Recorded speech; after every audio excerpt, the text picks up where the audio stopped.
इतना सब कोई पचकांड ले लिए 3:30 बजे तक का, एकदम भाव पूर्वक प्रत्याख्यान लेना है। अभी 3:30 बजे तक तो ले लो, कषाय का भी त्याग है। मन में कोई बात भी आएगी पुरानी तो भी यही सोचेंगे निष्फल करना है। उसका रस पूरा तो निष्फल होगा नहीं, उदय में आएगा, लेकिन मंद रस होगा उस समय बंद। ये ध्यान रखना आज अपने को। और आप तो धारा प्रवाह पढ़ेंगे, शांति से पढ़िएगा, सोचिएगा कि एकदम अशुभ कर्म निकल रहे हैं मेरे। ठीक है, पढ़िए। 1 मिनट, एक हैंड रेज और है, बोलिए। कंचन जी। हाँ बोलिए। कंचन जी, आंचलिया।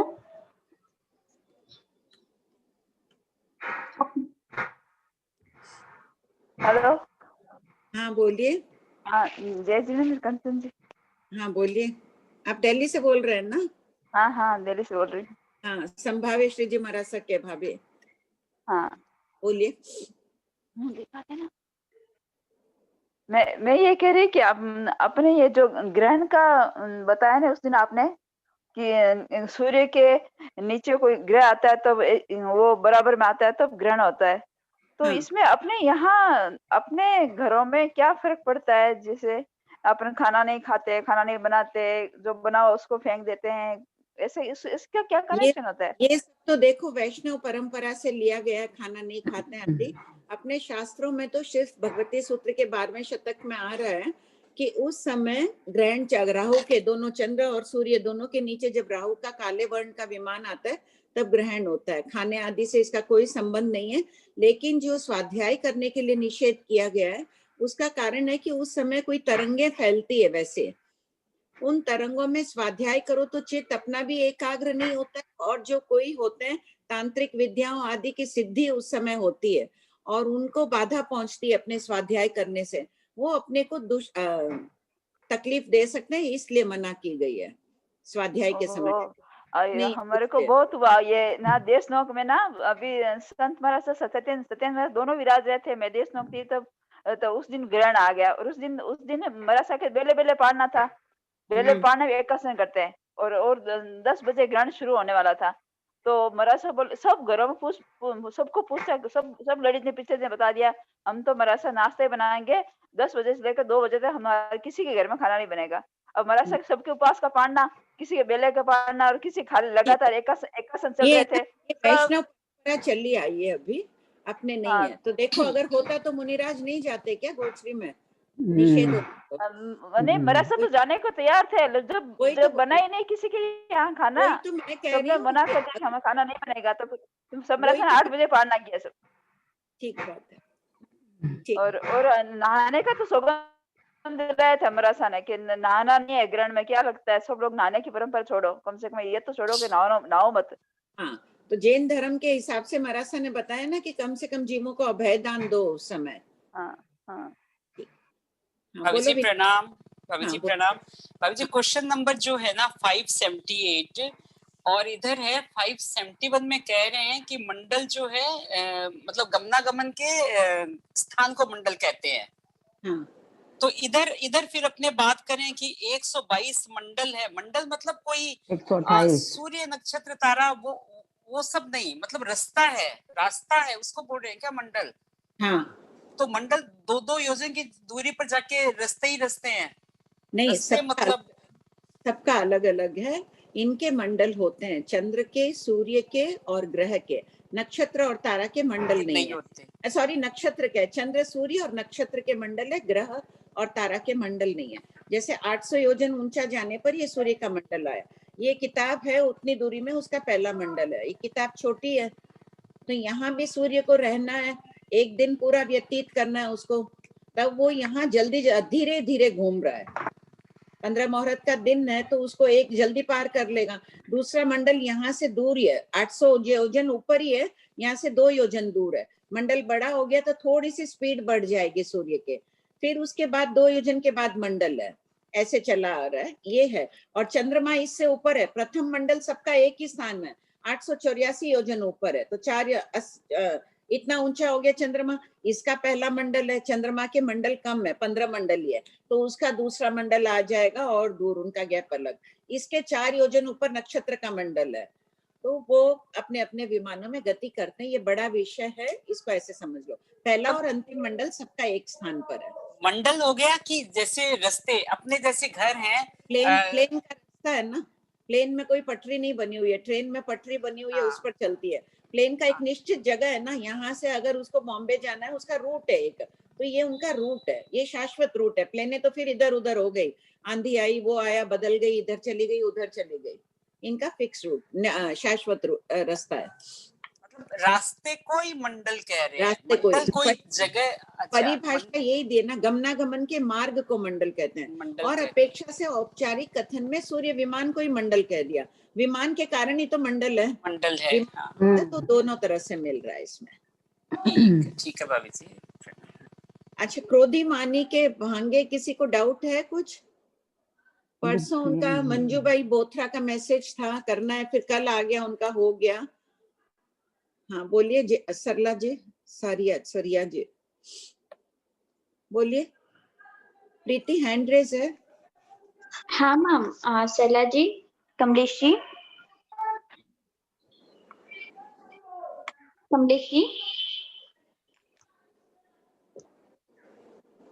सरला जी। हेलो भाभी जी, प्रणाम। हाँ बोलो कमलेश।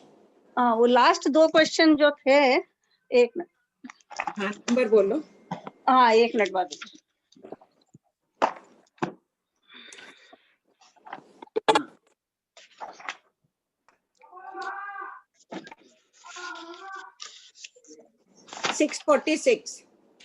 हाँ भाभी जी, 646।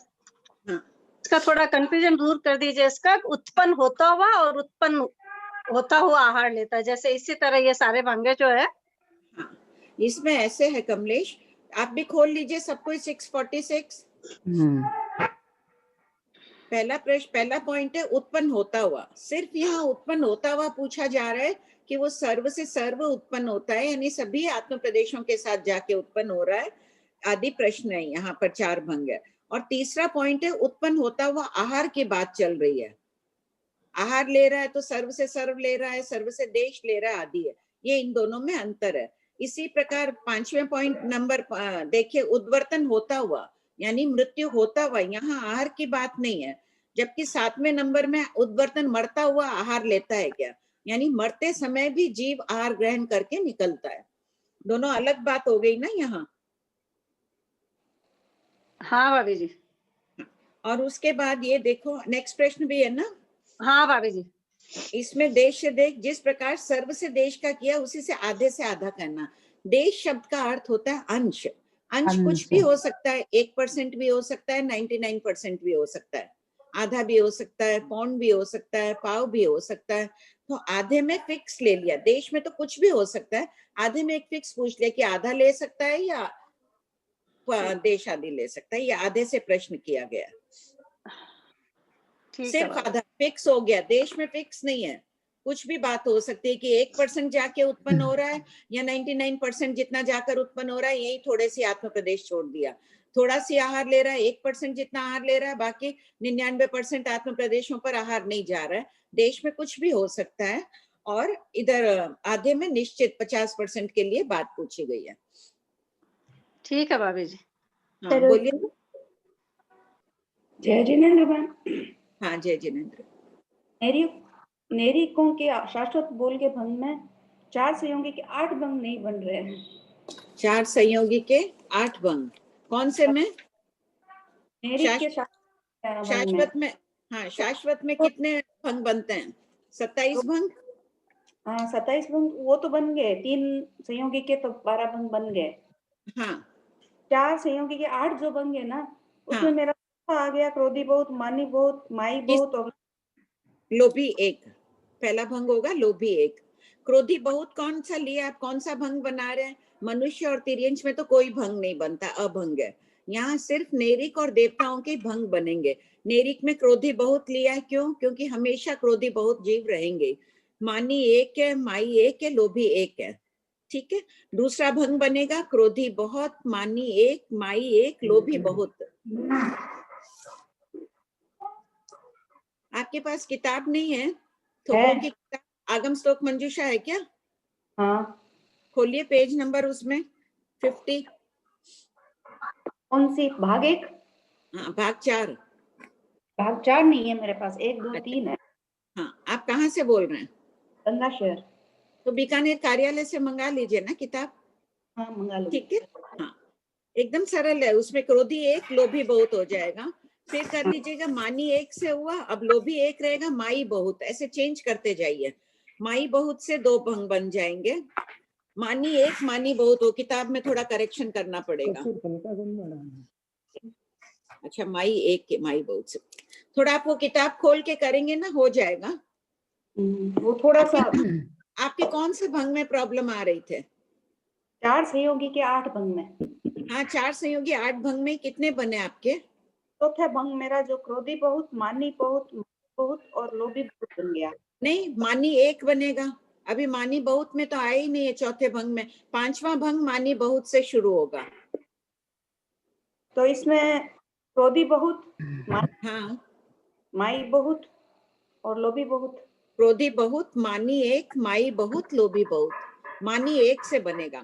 जो पीछे है 5 6 7 8 भंग है, वहां तो सॉरी चौथे भंग में तो यही होगा, क्रोधी बहुत, मानी 1, माई बहुत, लोभी बहुत। ठीक है, 5वां भंग बनेगा क्रोधी बहुत, मानी बहुत, माई 1, लोभी 1। अब 5 से 8 भंग बनेंगे ना, क्रोधी बहुत, मानी बहुत, बहुत से ही बनेंगे। ये 2 में तो बहुत का बोल आ जाएगा, वहां माई 1, लोभी बहुत वैसे चेंज होगा। बहुत अच्छा प्रयास कर रहे हैं, 2-3 बार और लिखिए करके एकदम बैठ जाएगा। 80 भंग भी बना लिए? हाँ, आपने भेजा था क्या वो? मैं व्हाट्सएप आपने किया था क्या? अच्छा, वो 3-4 हाथ से और लिखेंगे ना तब और अच्छा क्लियर हो जाएगा। ये एक भंग अगर क्लियर हो जाएगा ना, पहला थोकड़ा, आगे के सब भंग सरल लगने लग जाएंगे, इसलिए छोड़ो मत इसको। ठीक, फिर कोशिश की तो हो गया। है? फिर कोशिश की तो हो गया, 2-3 बार तो गलत हो गया। ठीक है, देखिए इन्होंने कोशिश की 2-3 बार में हो गया, सब कोई 2-3 बार में नहीं है तो 5 बार की कोशिश। बहुत टाइम मिल रही है, नेक्स्ट वीक क्लास है वापस। प्रणाम कंचन भाई। हाँ बोलिए सुधा भाई। वो जो सर्व से लेश आहार आपने बोला ना, मरते समय आहार लेता है नहीं भी लेता, दोनों बात है ना? नहीं, आहार अंतिम आयु के समय अंतिम में लेके ही निकलेगा। लेके निकलेगा, जरूरी है। हाँ जरूरी है। वहां जाके आहार नहीं लेगा ऐसा नहीं है? वहां जाके भी लेगा। अच्छा अच्छा, और यहाँ से भी लेके निकलेगा? हाँ, यहाँ ऐसे से भी। खाली नहीं जाएगा, चाहे कितना भी लो, उससे हाँ, कोई मतलब नहीं। हाँ बोलिए पिंकी जी। हाँ, मेरा क्वेश्चन ये था, उत्पन्न होता हुआ और उत्पन्न हुआ दो अलग अलग बोल ले रहे हैं।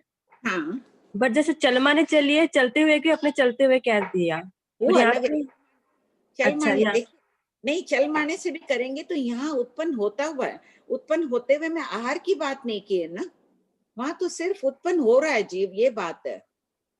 अच्छा, और दोनों यहाँ अलग है। उत्पन्न अलग बात ही अलग हो गई, आहार के साथ इसको जोड़ दिया गया है दूसरे पॉइंट को। उत्पन्न होता हुआ उत्पन्न हुआ, फिर उत्पन्न होते हुए आहार लेना, उत्पन्न होके हाँ, आहार लेना। हाँ तो आहार का बोल अलग हो गया ना। हाँ, आहार के जैसे दो बोल कर दिए, उत्पन्न होते हुए आहार लेना और उत्पन्न होकर आहार लेना। हाँ, एक तो वर्तमान काल की अपेक्षा, एक भूतकाल की अपेक्षा ले लो।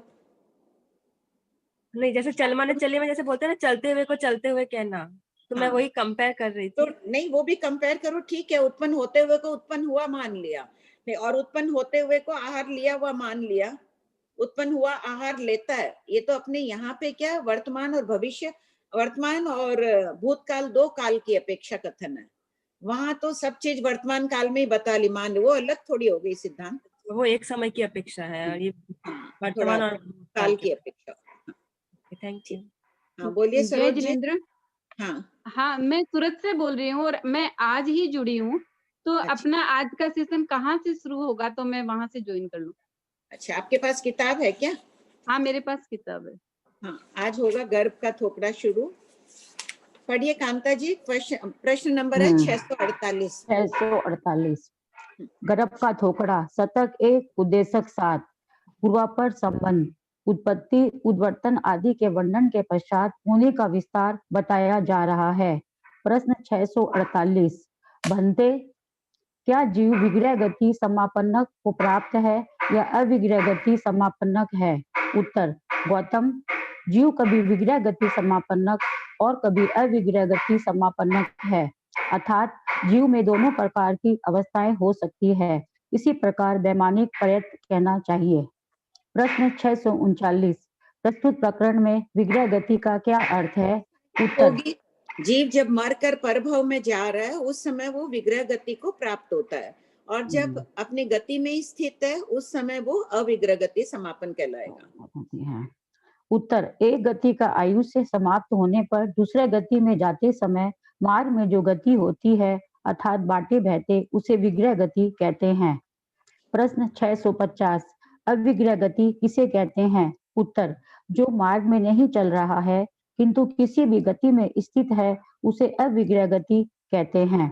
प्रश्न 651, महान रिद्धि, महाकांति, महायशवी, महासुख, महान बल वाला देव अपना चयन काल नजदीक जानकर लज्जा के कारण, घृणा के कारण, अरेती परिसर के कारण कुछ समय तक आहार नहीं करता है। क्यों? अर्थात महान रिद्धि विमान और परिवार की अपेक्षा, महाकांति शरीर और आभूषणों की अपेक्षा, अरति परिसर अर्थात अरति बेचैनी, परिसर कष्ट। उत्तर, देवता अपने च्यवन काल का अर्थ है मरण काल, मरना। देवता अपने च्यवन मरण काल को देखता है तो दुखी होता है, उसे घृणा आती है। उत्तर, देवता अपने चयन काल को नजदीक जानकर अपने उत्पत्ति स्थान स्त्री या तिरछनी के गर्भाशय को देखकर लज्जित होता है। रजवीर या जल असुचि में स्थान को देखकर घृणा करता है एवं देव संबंधी काम भोगों का त्याग करना पड़ेगा, यह सोचकर अरति परिसर की अनुभूति करता है, इसलिए कुछ समय तक आहार नहीं करता है। प्रश्न 652, देवता कैसे जान लेते हैं कि उनका चयन काल नजदीक है? उत्तर, श्रीमद् ठाणांग सूत्र ठाण 3 उद्देशक 3 में वर्णन है कि 3 कारणों से देवता अपने चयन काल को नजदीक जानते हैं, यथा पहला, विमान और आभूषणों को कांतिहीन देखकर, दूसरा, कल्प वृक्ष चैत्य वृक्ष को मलान देखकर, तीसरा, अपना तेज यानी शरीर की दीप्ति को हीन जानकर। ग्रंथों में अपवाद रूप वर्णन है कि एकाभवतारी देवों को चयन काल के चिन्ह नजर नहीं आते हैं और तीर्थंकर बनने वाले देवों के तो चयन के 6 मास पहले कांति और भी बढ़ जाती है। विमान और आभूषण ये कांतिहीन नहीं होते हैं, सभी रत्न में होते हैं। देवों के विमान, हर चीज, उनके कपड़े भी होते हैं, चाहे छोम दुगल की तरह इतने पतले, जैसे शिफॉन पतला होता है उस ढंग से भी होंगे, लेकिन वो रत्नों के ही बने हुए रहते हैं, शाश्वत है हर चीजें वहां। तो उनके कांतिहीन, एकदम लगता है डल, कोई पॉलिश उतर गई है उस तरह से गहने होते नहीं है, उनको च्यवन काल आता है ऐसे महसूस होता है। और इनके सुधर्मा सभाओं विमानों के आगे वृक्ष होते हैं, चैत्य वृक्ष कहते हैं उनको, 8 योजन ऊंचे, वो भी उनको म्लान दिखते हैं, ऐसे धुंधले दिखने लग जाते हैं, और उनको शरीर भी अपना कांतिहीन लगता है। देवों का शरीर चमकता हुआ होता है, उस शरीर में चमक कम नजर आती है, तब वो जान लेते हैं कि हमारी मृत्यु नजदीक आ रही है। और देखो तीर्थंकर भगवान, उनके तो और कांति बढ़ती जाती है च्यवन काल के बाद। तीर्थंकर भगवान, तीर्थंकर पद क्यों बनता प्राप्त करता है जीव? तीर्थंकर पद प्राप्ति के 20 बोल सबके किए हुए हैं, किए हुए हैं सबके, तन्मयता ला रहे हैं उसमें।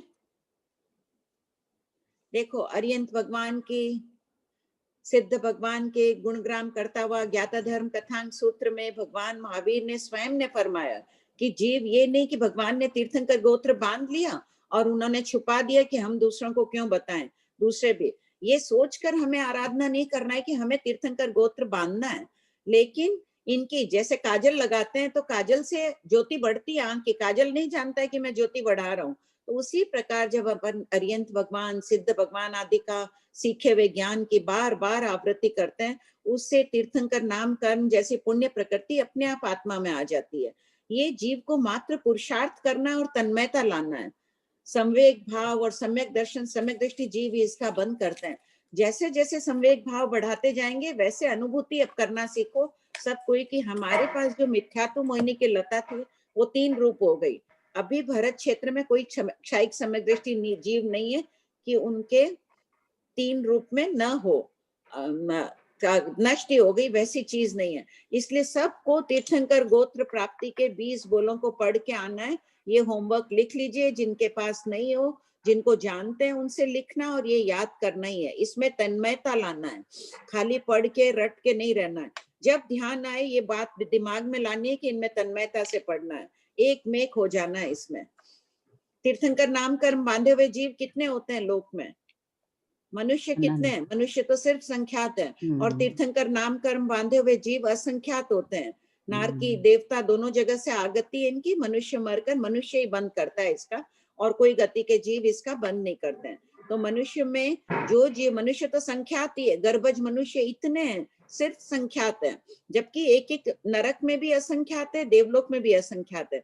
यहाँ इतनी साधना जीव करते हैं, और हर 1 लाख पूर्व के बाद में महाविद्य क्षेत्र में 20 तीर्थंकर कम से कम जन्मते हैं। ये तो सबको ध्यान नहीं है। 20 वीरमान हमेशा रहते हैं, वो अपनी आयुष देवगति से पूर्ण करके आते हैं, पल्योपम की, सागरोपम की, असंख्य असंख्य वर्षों तक देवगति में रहते हैं। नरक में रहेंगे तो कम से कम 84,000 वर्ष तक रहेंगे। जब तक वो अपनी आयुष पूर्ण करेंगे तब तक तो यहाँ असंख्यात तीर्थंकर चाहिए। तो आप लोग भी सब जिस हिसाब से आराधना कर रहे हो, सबके सब तीर्थंकर चाहिए, वहां असंख्यात जीव चाहिए।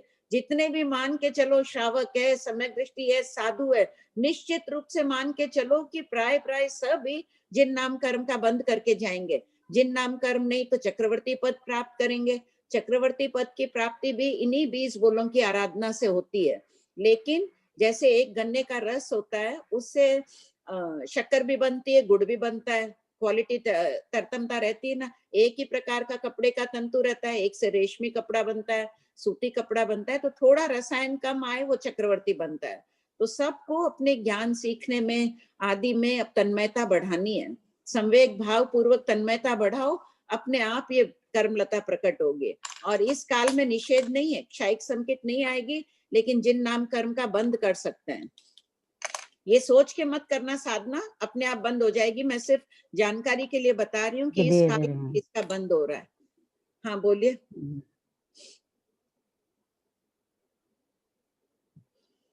बोलिए सुधा भाई।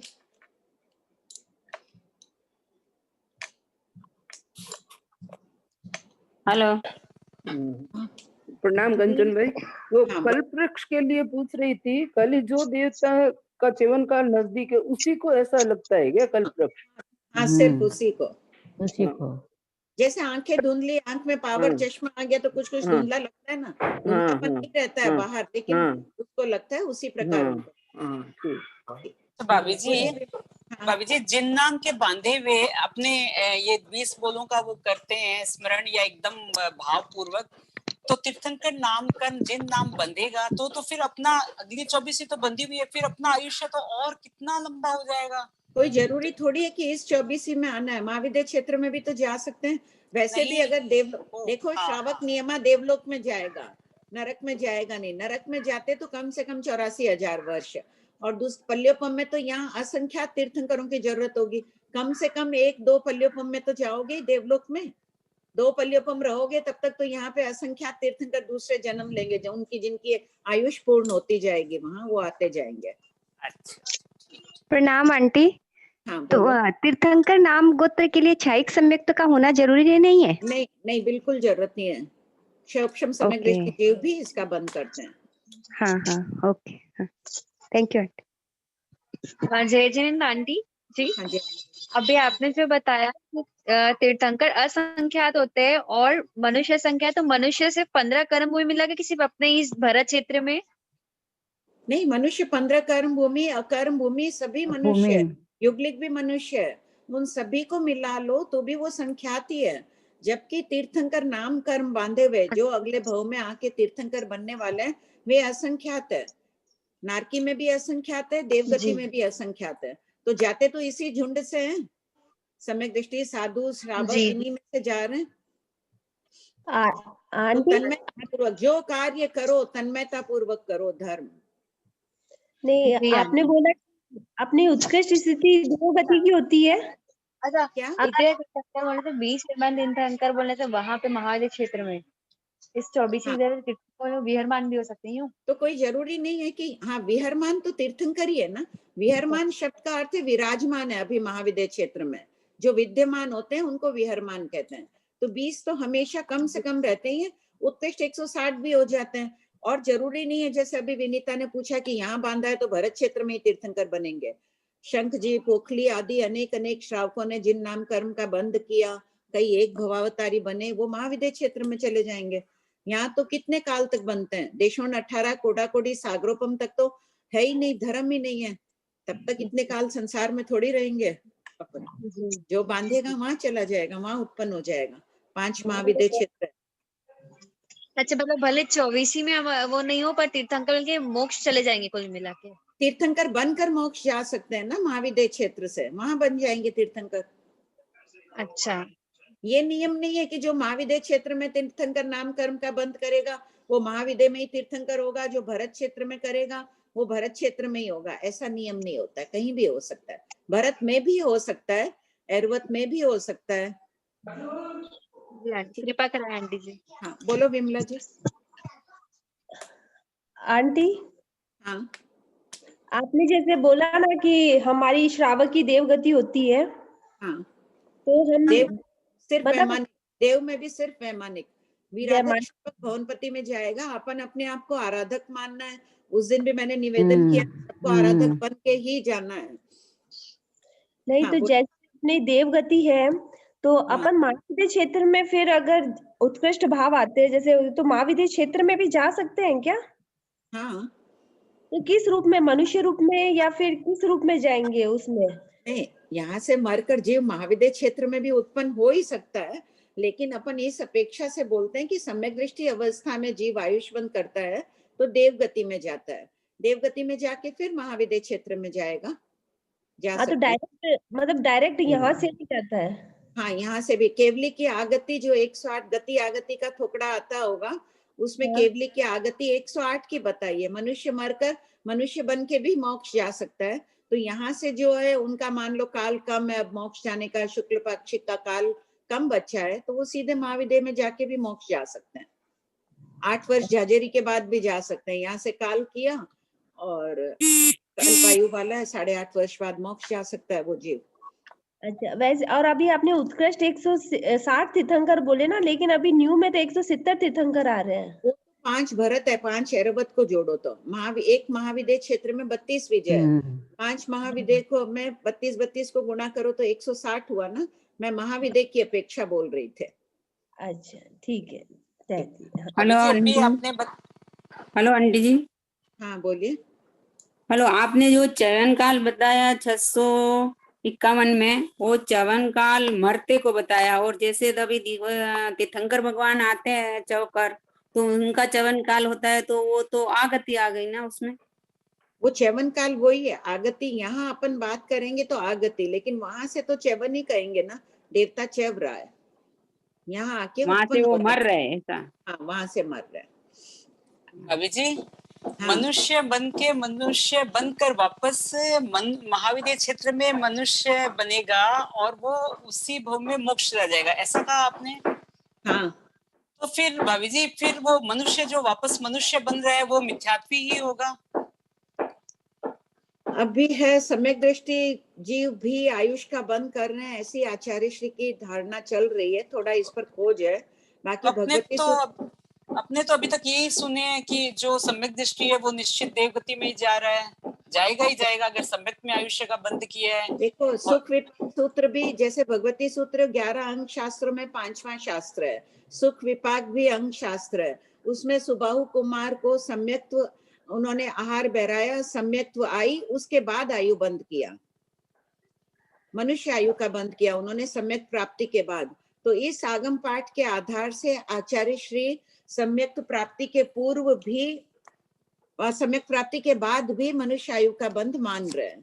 तो फिर अगर कोई ऐसे कुछ पूछे किसी को समझाने के लिए, कोई है तो भगवती सूत्र के अनुसार वो है। अभी आचार्यों की धारणा, कोई तो 20वें शतक के आधार से कह रहे हैं, भगवती सूत्र के 20वें शतक में स्पष्ट रूप से दिया हुआ है कि जीव सम्यक दृष्टि जीव सिर्फ वैमानिक का आयुष मान रहा है। सुख विपाक में इस प्रकार दिया है। दशाश्रुत स्कंद सूत्र में एक टिप्पणी मिली है, उसमें दिया है कि जो जगन्य क्रियावादी यानी जगन्य सम्यक दृष्टि अर्थात चौथे गुण स्थान वाले जो सम्यक दृष्टि होते हैं वो मनुष्य आयु का भी बंद कर सकते हैं। थोड़ा इस विषय में भी खोज जारी है, उत्तर आ जाएगा तो फिर और क्लियर कर दूंगी। नहीं, ये सब इतनी गूढ़ बातें, तो भाभी जी इतने आगम का उदाहरण देके कोई नया जन तो समझ नहीं सकता है, तो उनको अपने अपने आचार्य जिस बात को स्वीकार करते इस आगम की, उसको मान लो। हम अभी मान रहे हैं कि सम्यक प्राप्ति के बाद मनुष्य आयु का बंद होता है। आचार्य श्री रामलाल जी महाराज अन्य बातों, अन्य आगमों में जो अन्य अपने अपने आचार्य बोले मान लो, प्राय वैमानिक का ही मानते हैं और सब कोई। ठीक है जी।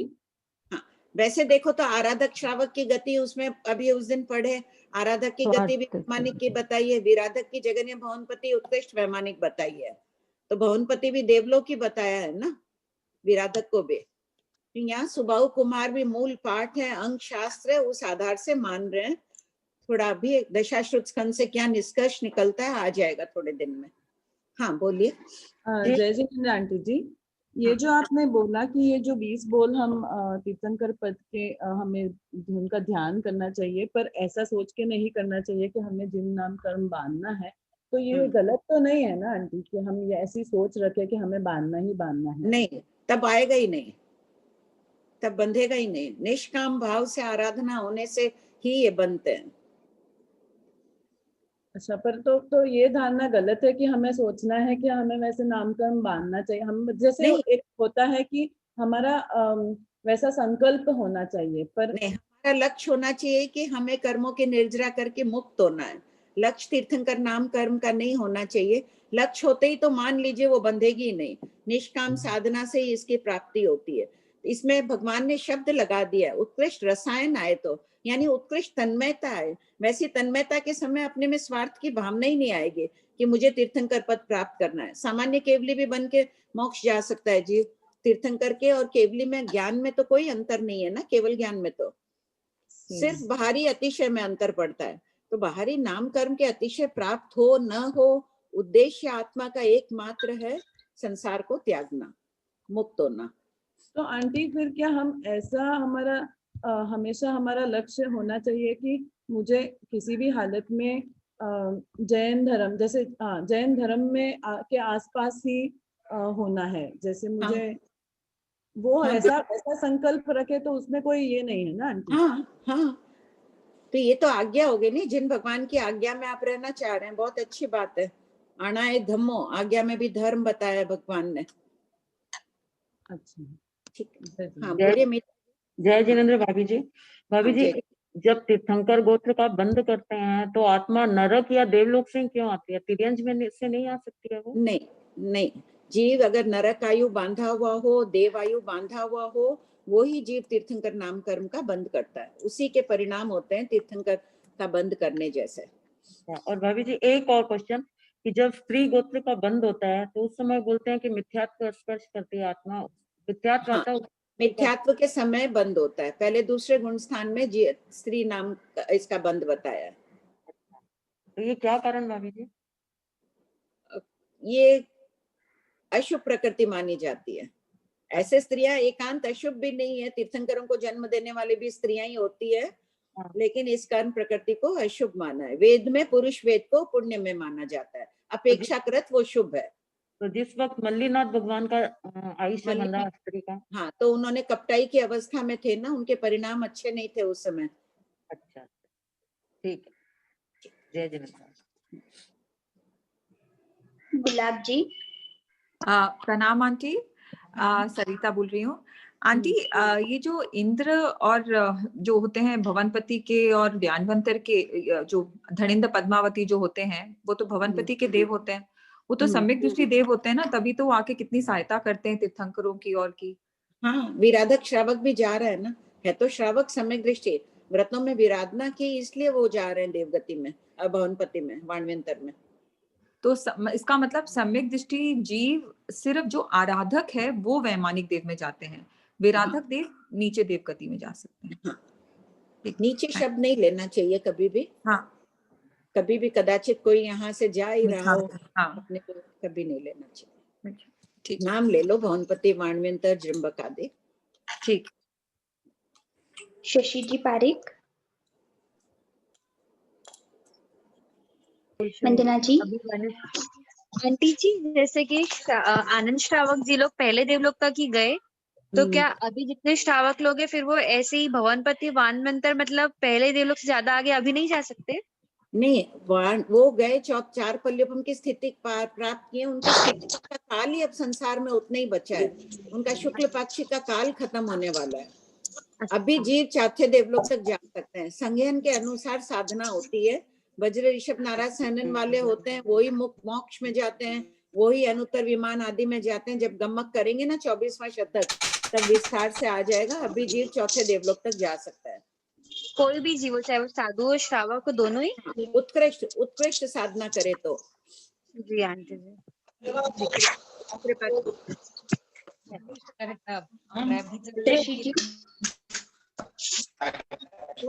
पर वो बोलते कुल मिला के कि आनंद आपकी वॉइस ठीक से नहीं आ रही, ब्रेक हो रही है। जी जैसे बताया ना कि करेंगे तब है। हाँ भाभी जी बोल रहे हैं कि जैसे आपने फरमाया कि धर्म में आज्ञा में ही धर्म है। प्रीति सुनाई नहीं पड़ रहा, उनके नेट की प्रॉब्लम है तो। हाँ मैम। ठीक है, और किसका है खोल दो, उनका बाद में वापस ले लेना। सला जी अभी जीव फोर्थ देवलोक से ऊपर नहीं जा सकता है? नहीं, अभी नहीं जा सकते हैं। क्या बोले? अभी एक ही सहनन है, इस सहनन से उत्कृष्ट चौथे देवलोक तक ही जा सकते हैं। अभी कौन सा संगनन है, मतलब लास्ट वाला? हाँ, एक ही है। हाँ, पढ़िए कांता जी। प्रश्न 653। भन्ते, गर्भ में उत्पन्न होता हुआ जीव इंद्रिय सहित उत्पन्न होता है या इंद्रिय रहित उत्पन्न होता है? उत्तर, गौतम, द्रव्येंद्रियों की अपेक्षा इंद्रिय रहित उत्पन्न होता है और भावेंद्रियों की अपेक्षा इंद्रिय सहित उत्पन्न होता है। प्रश्न 654। द्रव्य इंद्रिय और भाव इंद्रिय किसे कहते हैं? उत्तर, पहला, जाति नामकरण के उदय से प्राप्त इंद्रियों की रचना को द्रव्य इंद्रिय और दूसरा ज्ञानावरणीय दर्शनावरणीय कर्म के क्षयोपम से अपने अपने विषय को ग्रहण करने वाली आत्मशक्ति को भाव इंद्रिय कहते हैं। अपने विषय को ग्रहण करने वाली, जैसे कान है तो वो शब्दों को ही ग्रहण करेगा, कान से सूंघा नहीं जा सकता है, चखा नहीं जाता है स्वाद आदि, वो अर्थ हुआ। और नाम कर्म का उदय जाति नाम कर्म है, उसके उदय से ये इंद्रियों की रचना होती है, ना कान आदि के। प्रश्न 655। भन्ते, गर्भ में उत्पन्न हुआ जीव शरीर सहित उत्पन्न होता है या शरीर रहित उत्पन्न होता है? उत्तर, गौतम, औदारिक वैक्रिय और आहारक शरीर की अपेक्षा शरीर रहित और तेजस कार्मण शरीर की अपेक्षा शरीर सहित उत्पन्न होता है, क्योंकि ये दोनों शरीर अनादिकालीन है और संसारी जीवों के परभव में साथ जाते हैं। प्रश्न 656। भन्ते, जीव गर्भ में उत्पन्न होते ही सर्वप्रथम क्या आहार करता है? उत्तर, गौतम, जीव गर्भ में उत्पन्न होते ही माता के आत्रव रज रुधिर और पिता के वीर्य का मिश्रित आहार करता है, जो कलुष और किल्विष है। प्रश्न 657। गर्भ में जीव क्या खाता है? उत्तर, कलुष का अर्थ होता है अपवित्र। प्रश्न 657। गर्भ में जीव क्या खाता है? उत्तर, गर्भ में जीव माता द्वारा खाए हुए अनेक प्रकार के रस विकारों परिवर्तित रूप का एक भाग खाता है। गर्भगत जीव माता के आहार पर निर्भर रहता है। परिवर्तित रूप शब्द का अर्थ यहाँ हुआ, जैसे कोई दूध पी रहा है तो वो का वो उसी तरह से नहीं जाएगा, वो अन्य शरीर में और पेट आदि रहते हैं, उनसे मिलकर परिवर्तित रूप में जाता है, रस रूप ग्रहण करता है बच्चा। प्रश्न 658। गर्भ में जीव के मल मूत्र कफ बमन पित्त आदि क्यों नहीं होते हैं? उत्तर, गर्भस्थ जीव जो आहार करता है उस आहार को इंद्रिय हड्डी मज्जा हड्डी का भीतरी भाग बाल दाढ़ी रोम और नख रूप में परिणित करता है, इसलिए गर्भ में जीव के मल मूत्र आदि नहीं होते हैं। जैसे आजकल डॉक्टर बोलते हैं ना, बच्चे ने मल कर दिया पेट में इसलिए ये हो गया, सर्वज्ञ इस बात का निषेध करते हैं, ऐसा नहीं होता है। माँ का ही कोई भाग होता होगा, उसे डॉक्टर्स बच्चे का समझ रहे हैं। प्रश्न 659। भंते, क्या गर्भ में उत्पन्न जीव मुख द्वारा कवलाहार करने में समर्थ है? उत्तर, गौतम, नो इठे समठे। प्रश्न 660, गर्भ में जीव कवलाहार करने में समर्थ क्यों नहीं है? उत्तर, गर्भ में जीव पहला सर्व आत्म प्रदेशों से आहार करता है, यावत 12 कदाचित निस्वार्थ छोड़ता है। इन 12 बोलों का वर्णन शतक 1 उद्देशक 1 45 बोल के थोपड़े में किया जा चुका है। प्रश्न 661, गर्भ में जीव किस प्रकार आहार करता है? उत्तर, पहला पुत्र जीव उपलक्षण से पुत्री भी को रस पहुंचाने वाली माता मातृ जीव रस हरणी नामक नाड़ी अर्थात नाभिका नाल माता के साथ प्रतिबद्ध था जुड़ी हुई है और पुत्र से सपृष्ट है। दूसरा, पुत्र जीव रस जो हरणी माता की नामक नाड़ी है वो पुत्र से सिर्फ स्पर्श की हुई रहती है। दूसरा, पुत्र जीव रस हरणी नामक नाड़ी पुत्र के साथ प्रतिबद्ध है और माता के साथ सपृष्ट है। इस नाड़ी द्वारा गर्भस्थ जीव आहार का चय उपचय करता है और पुष्ट होता है। यद्यपि एक नाड़ी दृष्टिगोचर होती है तथापि सर्वज्ञ वचन प्रमाण है। प्रश्न डॉक्टर तो एक ही 662, नाड़ी बोलते हैं ना, इनके माँ का आहार जाता है, लेकिन सर्वज्ञ वचन प्रमाण है। चय करता है यानी इकट्ठा करता है, उपचय करता है अर्थात बार बार उसको बार बार। इकट्ठा। हाँ बोलो, प्रश्न- हैंड्रेक है।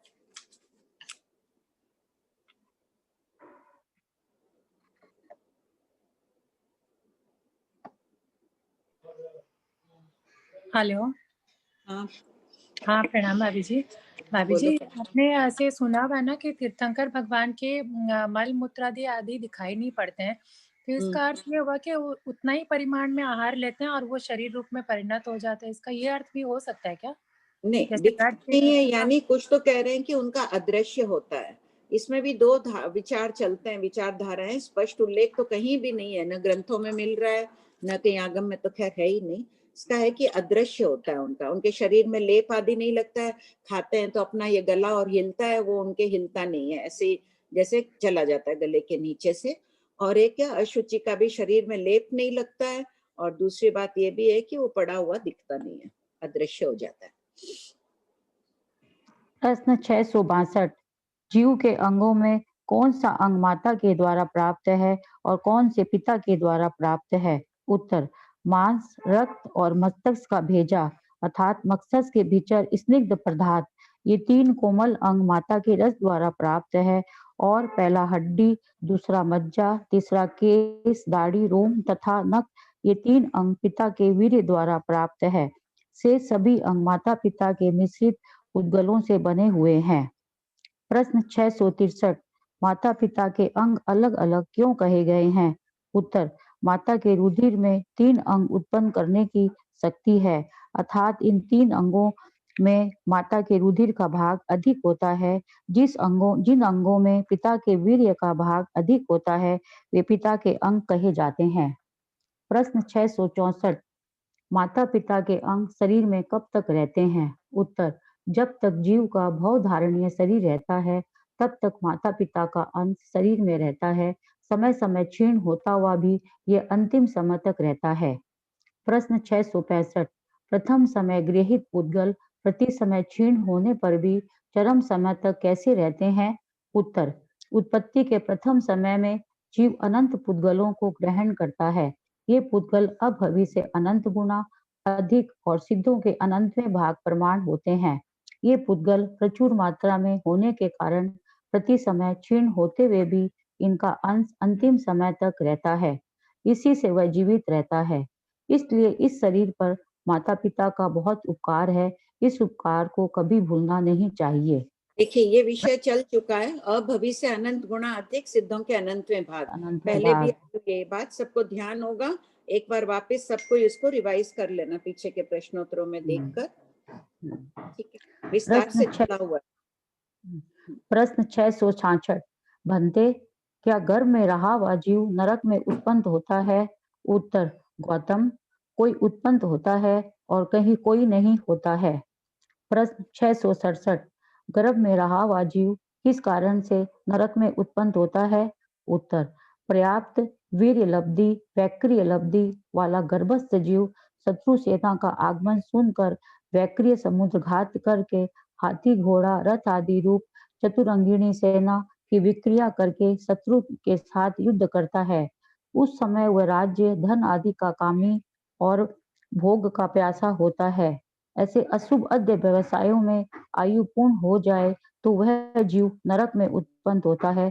यदि गर्भस्थ जीव संग्राम आदि नहीं भी करता है किंतु तीव्र अर्थ आदि अर्थात धन आदि की कांक्षा वाला हो तो वह भी नरक में जा सकता है। जरूरी नहीं कि सब विक्रिय लब्धि हो ही, यहाँ बता रहे हैं कि गर्भ में जो आ रहा है अपर्याप्त अवस्था वाला नहीं जाएगा, पर्याप्त जीवी नरक में जाएगा। वीर्य लब्धि यानी उसमें एक प्रकार की शक्ति होती है और बेकरी शरीर बनाने की शक्ति होती है गर्भस्थ जीव में भी।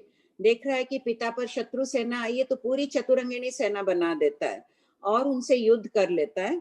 अगर न भी हो वीर्य शक्ति, खाली ये नहीं है कि बेकरी शरीर बनाने वाले ही जाते हैं नरक में, ये जो सामान्य अगर परिणाम अच्छे नहीं हो वो जीव भी मरकर नरक में जा सकते हैं।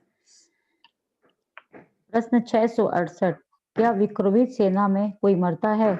विकुर्वित पुद्गल पुनः जुड़ जाते हैं, इसलिए कोई नहीं मरता है।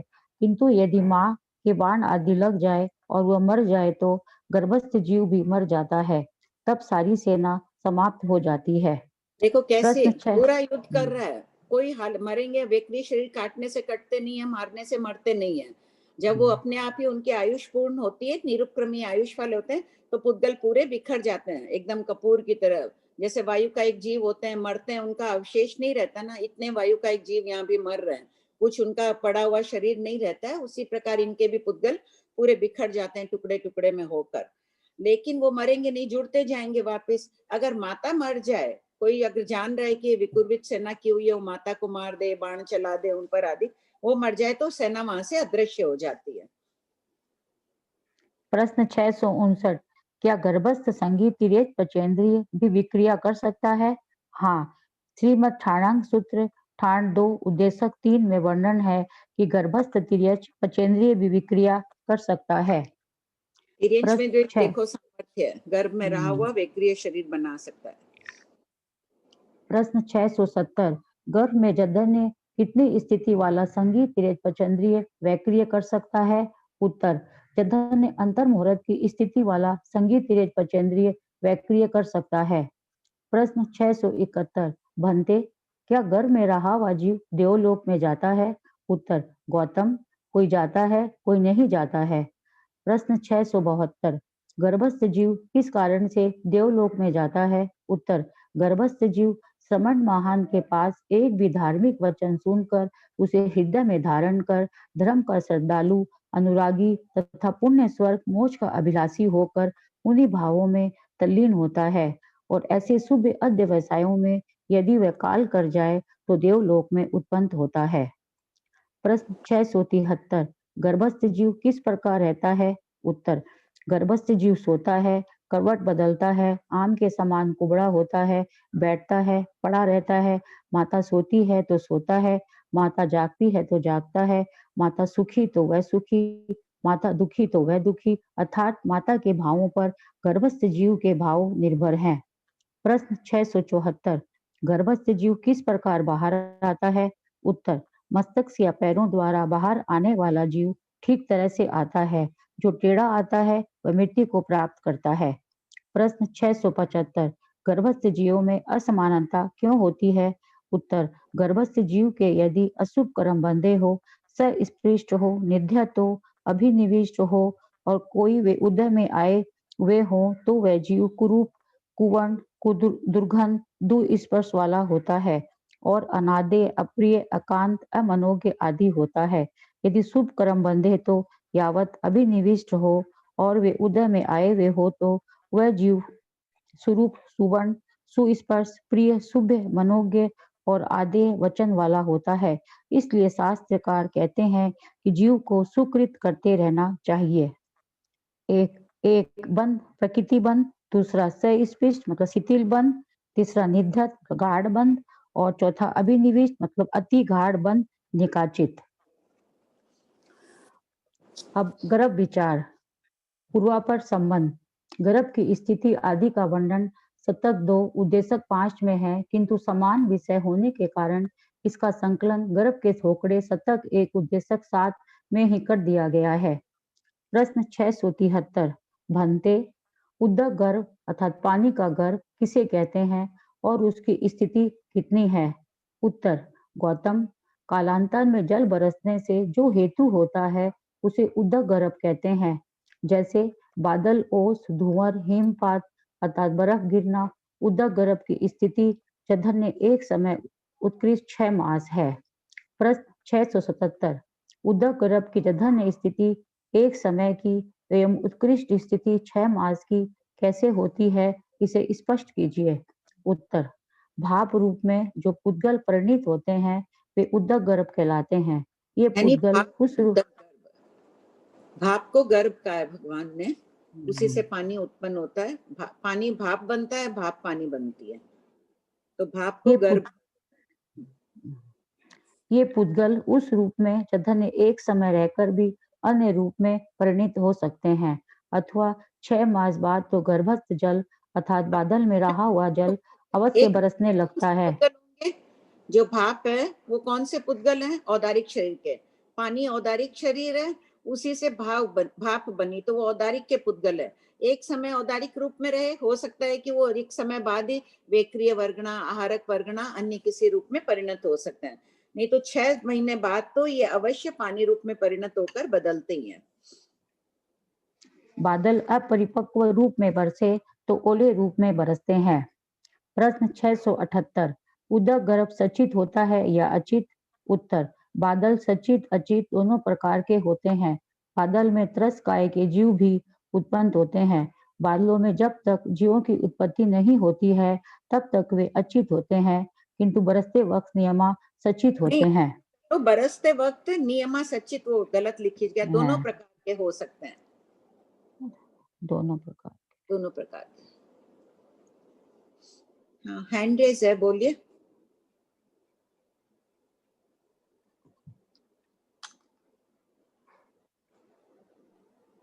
हाँ भाभी जी। हाँ, क्वेश्चन नंबर 672 में श्रमण महान का अर्थ यहाँ मत मारो होगा ना? हाँ, मत मारो का पालन भी करते हैं और उपदेश भी देते हैं।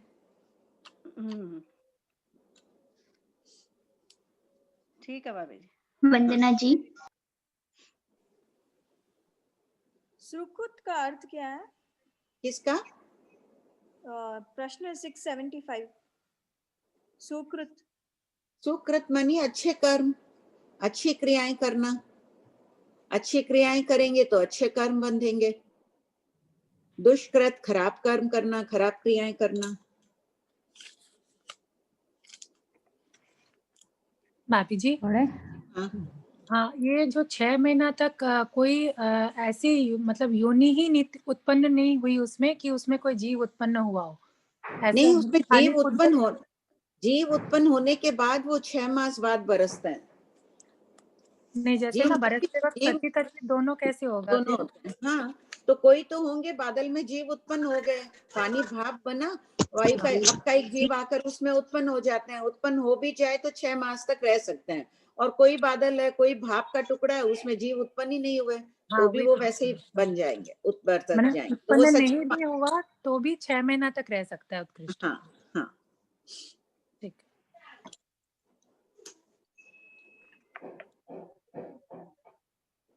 बोलिए शशि जी।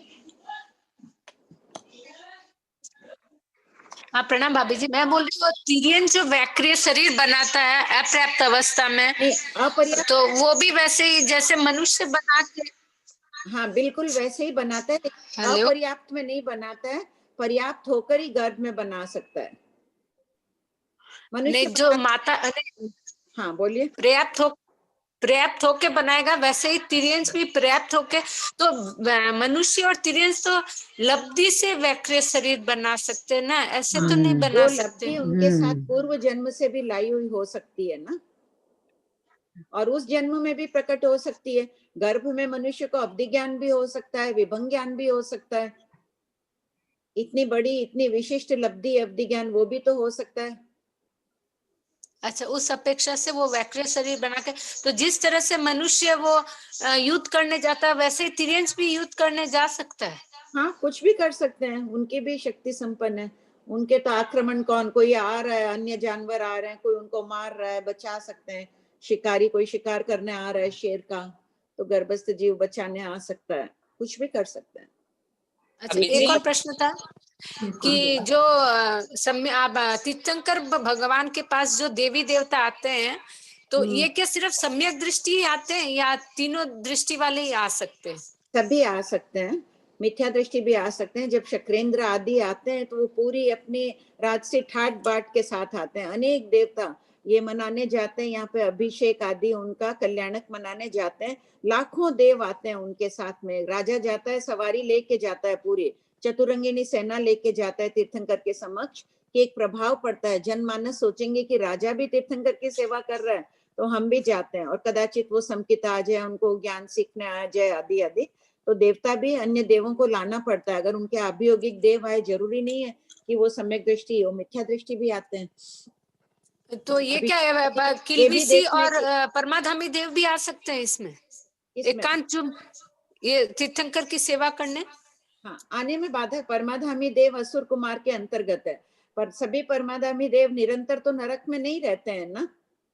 अच्छा। निरंतर जैसे जेलर होते हैं, जेलर की बारी होती है जाने की, कष्ट देते हैं वो जेल में जो रहते हैं उनको, तो बारी बारी से, मान लो यहाँ 8-8 घंटे की बारी होती है, तब वो आते हैं रहते हैं। तो उसी प्रकार परमाधामी देवों के भी देवियां होती है, उनके भी देवगति नाम कर्म का उदय होता है। एक पल्योपम की स्थिति वाले होते हैं, तो वो भी रिद्धिशाली भी होते हैं, उनमें भी रिद्धिशाली भी होते हैं, 10,000 वर्ष वाले भी होते हैं, तो वो भी आ ही सकते हैं।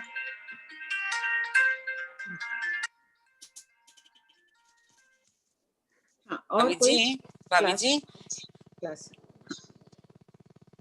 नहीं, एक मिनट मैं देखूं, गेट खुला है। हाँ बोलो, 1 मिनट वनिता। कल्पातीत तीर्थंकर को बोलते हैं। कल्पातीत क्या मतलब है? कल्पातीत का ये होते हैं मेरे ख्याल से। कल्प का मतलब होता है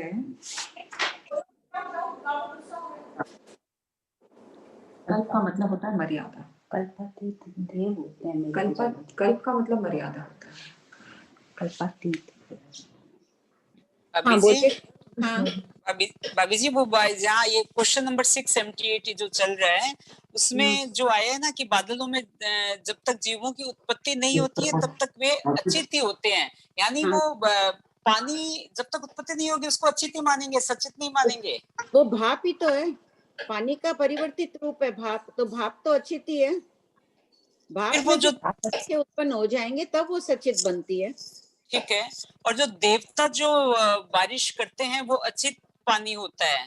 दोनों हो सकते हैं, आगे आएगा। देवता सचित भी कर सकते हैं, कहीं बादल है, कहीं किसी जीवों का पुण्य का उदय हो जाता है, काल है, दुष्काल है, तो कहीं और से बादल खींच के लाके उस जगह कर देते हैं। सचित भी हो सकता है, नहीं तो अचित की भी विकुर्वणा कर सकते हैं। तो भाभी जी शायद 678 में पहले जब आप कराए थे तो इसी क्वेश्चन में शायद हो सकता है मैंने ऐसे ही लिखा हो, देवता जो वर्षा करते हैं वो अचित ही होती है। नहीं नहीं, लिखा हुआ होगा ना, सैरन करके ले आते हैं, लिखा हुआ ना। नेक्स्ट क्वेश्चन देखो 679। पर अपने इस क्वेश्चन में शायद लिखाए थे, किसी से पूछिए हो सकता है मेरे तो फिर क्या होगा। तो फिर ये कार्ड तो इसीलिए मैं पूछी आपको। क्वेश्चन ही है ना 679 में। हाँ, देवता बादलों का सैरन करके अन्यत्र ले जा सकते हैं, तो बादलों का सैरन कर रहे हैं। यहाँ विकुर्वणा करो वो अलग है, सैरन की बात दी हुई है अगले प्रश्न में, जैसे कहीं और है वो। अभी मैंने दुष्काल की बात बताई ना। हाँ, तो ये कार्ड तो फिर ये लाइन, हाँ, वो कोई बात चली भी होगी ना, कोई कल्याणकों के अवसर आदि पर कह दिया होगा कि देवता अचित वर्षा करते हैं, तो फिर ठीक है भाभी जी, वो इसीलिए कंफ्यूज बात। हाँ ठीक है, नहीं हो सकता है जी, वो गलती रही होगी। बादलों में जब तक पानी के जीवों की ये लिखाया हुआ है बीच के अंदर आपके, वो देखिए आप। हो सकता है भाभी जी बोले हो, मैं ऐसे ही लिख ली हूँ। ठीक है, हाँ, ये हो सकता है। ठीक। बोलिए गुलाब जी। हाँ जी, मेरे को पूछना था क्वेश्चन। ये इसमें लिखा हुआ है क्वेश्चन नंबर 673 में, माता सोती है तो मतलब वो बच्चा भी सोता है, माता दुखी होती है तो वो भी दुखी होता है। तो उससे पहले में आपने अभी बताया था कि गर्भ में ही जो परभव के कारण लब्धि पूर्वक वो लड़ाई कर लेता है, अपने पिता को बचा लेता है, तो वो तो दुखी हो जाता है ना। माता तो ये नहीं सोच रही है, तो माता तो तो ये उस वक्त दुखी माता दुखी नहीं होगी क्या? अगर पिता पर आक्रमण हो रहा है तो माता भी तो उस समय दुखी होगी। अच्छा, वैसे तो मतलब उसको अटैचमेंट हो जाती है इस भव के पिता के साथ, पूर्व भव के पिता के साथ अटैचमेंट। इस भव की बात चल रही है ना, इस भव में कर रहा है वो, इस भव के पिता पर आया है। और अगर हो सकता है जाति स्मरण ज्ञान हो जाए बच्चे को, जब अवधि भी हो सकता है जाति स्मरण ज्ञान है, देख सकता है कि मेरे पूर्व भव के पिता पर कोई आक्रमण करना है तो भी भेज सकता है। एक क्वेश्चन आंटी, एक स्टोरी थी ना जिसमें वो एक मदर होती है, वो अपने हस्बैंड के पात्रे में डाल देती है बच्चों को, बोले तुम ही संभालो, एक स्टोरी है ना उस तरह की। तो उसमें तो माता नहीं चाहती है कि उसका बेटा दीक्षा ले, लेकिन बेटा गर्भ में ही सोच लेता है कि मुझे दीक्षा लेना है। हाँ, वो पूर्व भव में उन्होंने बहुत साधना की थी। वज्र स्वामी है उनके पूर्व भव में, उन्होंने गौतम स्वामी से ज्ञाता धर्म कथांग सूत्र के कंड्रिक अध्ययन की गाथा ली थे। गौतम स्वामी से गाथा ली भगवान उसी समय, और उस गाथा को रोज उस अध्ययन को 500 बार पढ़ते थे। उनमें इतना सामर्थ्य आ गया था पूर्व भव में, इतना उन्होंने साधना की, इतना ज्ञानार्जन, एक ही ज्ञान को बार बार, क्या कहते हैं, या सिक्खे विज्ञान की बार बार आवृत्ति करता हुआ जीव। आप कहेंगे फिर मैं तीर्थंकर गोत्र वाली बात करूंगी, जिन नाम का, चाहे उन्होंने तीर्थंकर गोत्र नहीं बांधा, लेकिन ये फल पाया। रसायन अलग अलग होता है, अभी कहा ना, एक ही गन्ने के रस से शक्कर भी बनती है, गुड़ भी बनता है। तो उन्होंने आंटी एक क्वेश्चन और है आंटी, आपने मतलब आपने बोला था वैक्रिय पुद्गल अचित होते हैं। हाँ, कुछ क्लास पहले मैं रिकॉर्डिंग सुन रही थी। हाँ, एकदम अचित होते हैं। तो औदारिक पुद्गल की का घात करते हैं, ये भी 25 बोल में मैंने देखा था। औदारिक वर्गणा के पुद्गल, औदारिक वर्गणा पुद्गल। तो अचित वस्तु सचित मतलब वैक्रिय पुद्गल औदारिक पुद्गल का घात कर सकते हैं। हाँ, अगर वेक्रिय से कोई तीखी तलवार बना ले और औदारिक शरीर वाले को मारे तो वो मरेगा ही ना। अच्छा, एक मिनट, एक मिनट जी प्रणाम। मेरे को अभी आपने बोला बादल का पानी अचित और सचित है, तो वो समझ में नहीं आया, वो कैसे, थोड़ा सा उसको। जैसे कोई बादल, एक बादल की टुकड़ी है, वो आधा तो जैसे भाप बन के गया था वैसे ही पड़ा है ये आधा, और इस तरफ के आधे में अपकाय के जीव आकर उत्पन्न हो गए। अब ये बादल बरसेगा तो इधर से तो सचित पानी गिर रहा है, इधर से अचित पानी गिर रहा है। भाप तो पानी बनेगा ही, लेकिन उसमें उत्पत्ति नहीं हुई, वायु काय के नए जीवों की उत्पत्ति नहीं हुई। लेकिन अपने तो जैसे अपने इधर में तो अपने उसको सचित ही मानते हैं ना, बादल का पानी। अगर नहीं, बादल पानी, आप जो प्रश्न जिसने भी भेजा कि महाराज बरसात में नहीं जाएंगे, अभी ज्ञान नहीं है ना कि अगर वो पानी सचित है या अचित। तो अगर देवता कोई अचित भी बरसात कर रहे हो तो भी महाराज बाहर नहीं जाएंगे कि निश्चित नहीं है, व्यवहार में भी ठीक नहीं लगेगा। पुष्पचूला जी, साध्वी जी बरसात में गई थी लाने, तो उनको केवल ज्ञान हो गया था, कोई चीज अनिवार्य थी, वो गई तो कह दिया, स्पष्टीकरण मिल गया कि अचित बरसात थे। अभी ये कोई जानते नहीं है ना, इसलिए नियम एक ही होता है। अच्छा, ठीक है, कृपा करिए। में भी एक ही नियम है, नहीं तो सर्वसाधारण सोचेगा जैन साध्वी तो जाते हैं, एक तरफ तो पानी की हिंसा डालते हैं और एक तरफ बरसात में जा रहे हैं। कृपा कराई। बोलिए सुधा भाई। हाँ, नहीं, मैं बोल रही थी, प्रणाम भाभी जी। हाँ, मेरे को भी यही पूछना था, सच्चे चचित्र का नहीं समझ में आया था। और ये पूछ रही थी मैं कि ये पानी की जो है, ये मतलब ये आपका जीवों की ये योनि हो गई क्या? ये एक तरह की योनि हुई? हाँ, योनि हुई तभी आके उत्पन्न हुए ना वो बादल। अच्छा, और खाली यही योनि हुई है या बाद में फिर जैसे अपने समुद्रों में और में पानी आता रहता है? हाँ, वो भी योनि है ही। तरह की योनि ये हो गई, ये गर्भ रूप योनि हो गई। हाँ, इसको गर्भ कह दिया है ना। ठीक है। और भाभी जी, जब देवता और यदि च्यवन उनका होता है, तब उन लोगों को पता चलता है क्या कि मैं तिर्यंश बनूंगा या मनुष्य बनूंगा? क्या आयु ही बंधी हुई है मेरी? हाँ, आयु बंधी हुई नहीं देख सकते हैं, वो भविष्य देख सकते हैं ना देवता, अवधि से। अवधि और यानी भविष्य देखकर जान लेते हैं मैं तिर्यंश में जाऊंगा या वहां जाऊंगा। काय में भी जाने वाले हो तो भी उनको पता चल जाता है। हाँ, पता चल जाता है। नहीं हो तो उनका सांगतिक देव भी आगे देखो अपने आएगा कि उस वृक्ष की सेवा, उसका जीव देवगति में, वो अपने बोल देते हैं मैं पृथ्वी काय में जाने वाला हूँ, वहां संगतिक देव जो उनका मित्र देव होता है ना, वो सहायता करते हैं फिर। ये आगे आने वाले हैं थोकड़ों में, इस भाग में नहीं आएगा तो दूसरे भाग में आ जाएगा। ठीक है, प्रणाम। बादल गर्व है या भाव गर्व है? भाव क्या? जो गर्भ बोलते हैं ना, उत्पत्ति का स्थान, मतलब बादल को गर्भ बोलेंगे या जो पानी का भाव है उसको गर्भ बोलेंगे? नहीं, बादल को गर्भ बोलते हैं। पानी का भाव वो गर्भ नहीं है, बादल गर्भ है। पानी बरस गया ना, पानी हो गया, वो गर्भ की स्थिति नहीं है उसकी। बादल को ही गर्भ का है, पानी का गर्भ का है उसको। कमला जी।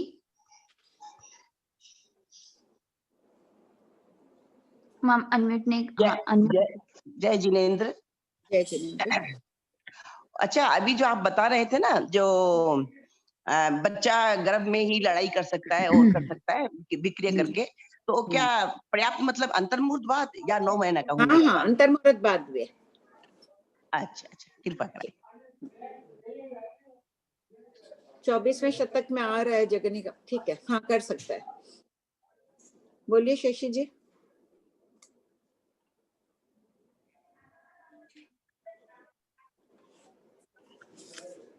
शशि जी, आसिमा जी। आंटी गर्भ में आके अंतर्मुहूर्त में वैक्रिय लब्धि करने वाली ऐसी क्या किया होगा कि जिससे गर्भ में ही वैक्रिय लब्धि उत्पन्न हो गई है? दृष्टांत आया है ना, पिता पर आक्रमण, अन्य भी कोई भी कारण हो सकता है। वो तो दृष्टांत मुझे समझ में आ गया कि वैक्रिय लब्धि है, उससे वो कर रहा है। मैं कह रही हूँ उसने क्या किया होगा जिसकी वजह से गर्भ में ही उसको वैक्रिय लब्धि उत्पन्न हो गई है आंटी, क्योंकि ये लब्धि तो उत्पन्न बहुत साधना है, पूर्व भाव से ला सकता है। अब लब्धि, वैक्रिय लब्धि प्राप्त है उसके पास, पूर्व भाव से लाई हुई। इस भाव में भी परिणामों की विशुद्धि से वो प्राप्त कर सकता है वैक्रिय लब्धि। जब अवधि ज्ञान लब्धि भी प्राप्त कर सकता है तो वैक्रिय लब्धि भी कर सकता है गर्भ में।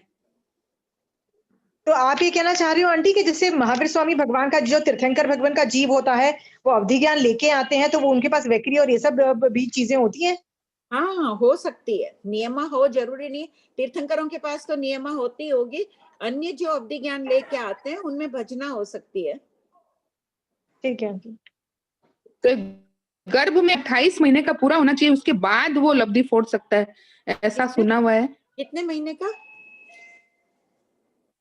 मतलब नहीं, 28 सप्ताह का, 28 सप्ताह। शास्त्र में तो ऐसा उल्लेख नहीं है। 28 सप्ताह का शास्त्र में तो ऐसा उल्लेख नहीं है, खाली पर्याप्त दे दिया। तो पर्याप्त बताए थे प्रवचन में, अंतर्मुहूर्त बाद ही पर्याप्त हो सकता है। हाँ, वो तो अंतर्मुहूर्त में, लेकिन वो है ना कोई प्रसंगवश, हाँ, लेकिन वो कोई प्रसंगवश किसी जीव का वर्णन कर रहे होंगे नहीं, इसी का ही, भगवती का ही बात बताए थे महाराज कि वो 28 सप्ताह का पूरा होना चाहिए नरक में और देवलोक में जाने लिए। 24वें शतक के अनुसार तब वो फोड़ सकता है लब्धि, अंतर्मुहूर्त वाला जा सकता है अंतर्मुहूर्त। ठीक है, कोई प्रमाण हो तो आप ऐसे भी बता दीजिए। भाभी जी, ऐसे तो जो अप्रमत साधु हो जाता है, भाभी जी ऐसे तो जो साधुओं को लब्धि प्राप्त होती है ना? क्यों? मिथ्या दृष्टि को भी प्राप्त होती है वैक्रिय लब्धि आदि।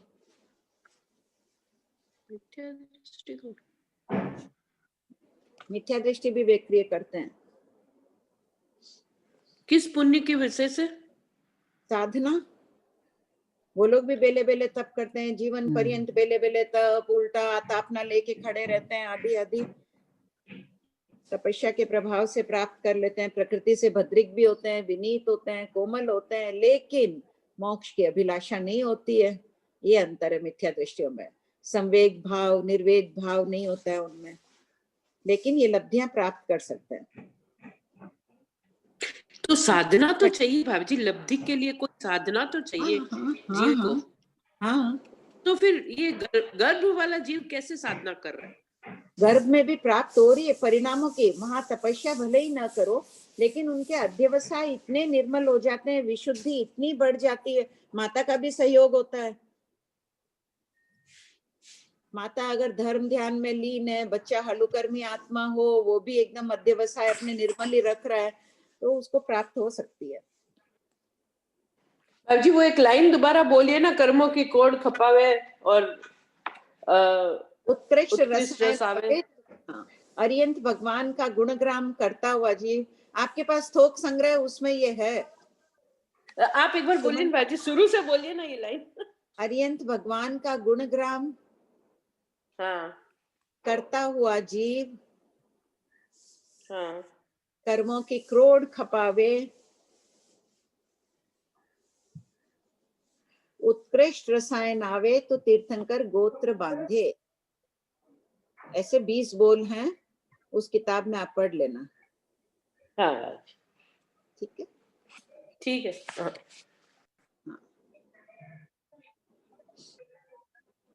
पढ़िए कांता जी। प्रश्न, हाँ, प्रश्न 669, क्या बादलों का सरहन हो सकता है? हाँ, देवता बादलों का सरहन करके अन्यत्र ले जा सकते हैं। प्रश्न अन्यत्र 680, ले जा सकते हैं इसीलिए ना कि उनको दूसरी जगह बारिश करनी रहती है, इसलिए सहरण करके ले जाते हैं। प्रश्न 680, चचड़ी के गर्भ की स्थिति कितनी है? उत्तर, चचड़ी के गर्भ की स्थिति चंद्र अंतर मुहूर्त उत्कृष्ट 8 बरस है। हाथी का गर्भकाल 21 महीना है। प्रश्न 681, मनुष्यणी के गर्भ की स्थिति कितनी है? उत्तर, चंद्र अंतर मुहूर्त उत्कृष्ट 12 बरस है। प्रचुर पाप कर्म के फलस्वरूप जीव इतनी बड़ी गर्भ स्थिति पाता है, अथवा पूर्व व्यवहार के कारण देव आदि द्वारा स्तंभित किया हुआ भी 12 बरस तक गर्भ में रह सकता है। कथाओं में उल्लेख है कि दुर्योधन 30 महीने गर्भ में था। 9 महीने 7 दिन से अधिक रहना पाप कर्म का उदय। ऐसे भी गर्भ में जीव दुखी रहता है, इतना दुख सहन करता है वहां पर, तो बहुत पाप कर्म का हो तब बड़ी स्थिति पाता है, या कोई पूर्व भव का वैरी हो, देवता उसका वैरी हो, तो वो आके स्तंभित कर देता है, उसको गर्भ से बाहर आने नहीं देता है। दुर्योधन गर्भ में पहले आया था, लेकिन उत्पन्न बाद में हुआ। युधिष्ठिर बाद में आया, तो युधिष्ठिर को राजा बनना था, बड़ा था, पाप कर्म का उदय था उसके। प्रश्न 682, मनुष्यणी के गर्भ की काय भव स्थिति कितनी है? उत्तर, जदन अंतर मुहूर्त उत्कृष्ट 24 बरस है। प्रश्न 683, काय भव स्थिति किसे कहते हैं? उत्तर, जिस माता के गर्भ में जीव मरण को प्राप्त करे, उन्हें उसी माता के गर्भ में नए रुधिर वीर्य से उत्पन्न होना काय भव स्थिति है।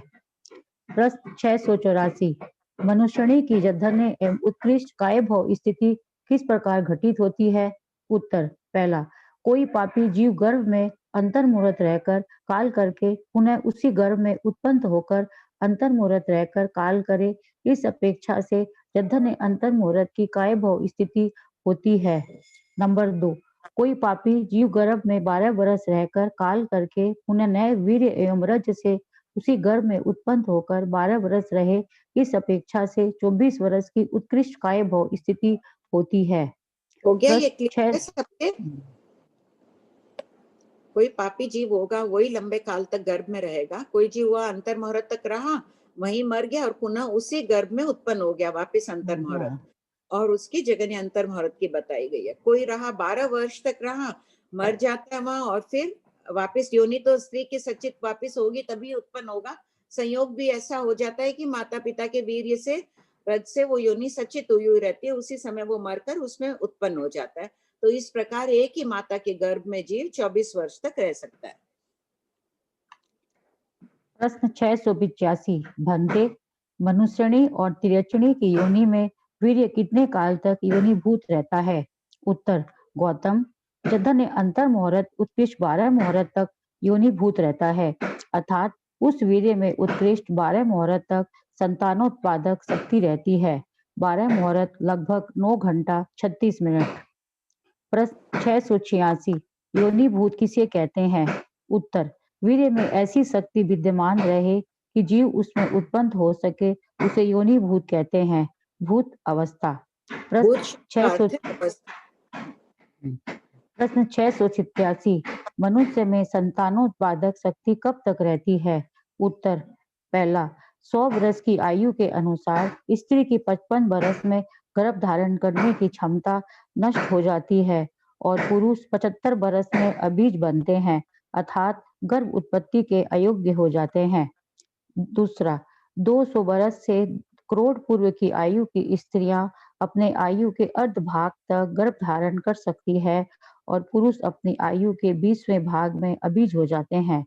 जैसे 200 वर्ष की आयु वाला पुरुष 160 वर्ष के बाद अबीज हो जाता है। प्रवचसारों का 1365 ग्रंथ का नाम लिख लो पूरा, प्रवचन सारोधार। प्रवचन सारोधार 1365 माइनस 66 मतलब 65 से लेके 66। प्रश्न 688 भंते एक जीव एक भाव में कितने जीवों का पुत्र हो सकता है? उत्तर गौतम जधन्य 1 2 3 उत्कृष्ट पृथक 100 जीवों का पुत्र हो सकता है। जैसे गाय की योनि में पृथक 100 बैलों के वीर्य के समुदाय से उत्पन्न जीव उन सब बैलों का पुत्र कहलाता है। प्रश्न 679 भंते एक भाव में एक जीव के कितने पुत्र हो सकते हैं? गौतम जधन्य 1 2 3 उत्कृष्ट पृथक लाख पुत्र हो सकते हैं। जैसे मत्स्यादि के लाखों अंडे होते हैं एवं मनुष्यणी के योनि में भी बहुत जीव उत्पन्न होते हैं, किंतु सभी जन्म नहीं लेते हैं। प्रश्न 690 गर्भ में पुत्र पुत्री कैसे उत्पन्न होते हैं? उत्तर माता की दाहिनी कुक्षी में पुत्र, बाईं में पुत्री और बीच में नपुंसक उत्पन्न होता है।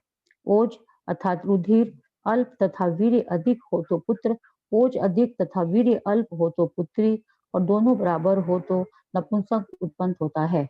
कर्म के अनुरूप रुधिर एवं वीर्य की मात्रा का संयोग मिलता है। स्त्री यदि स्त्री का तीव्र भाव से सेवन करे तो गर्भ में बिंब होता है, अर्थात उसकी हड्डी बाल आदि नहीं होते हैं। हैंड रेज है प्रीति।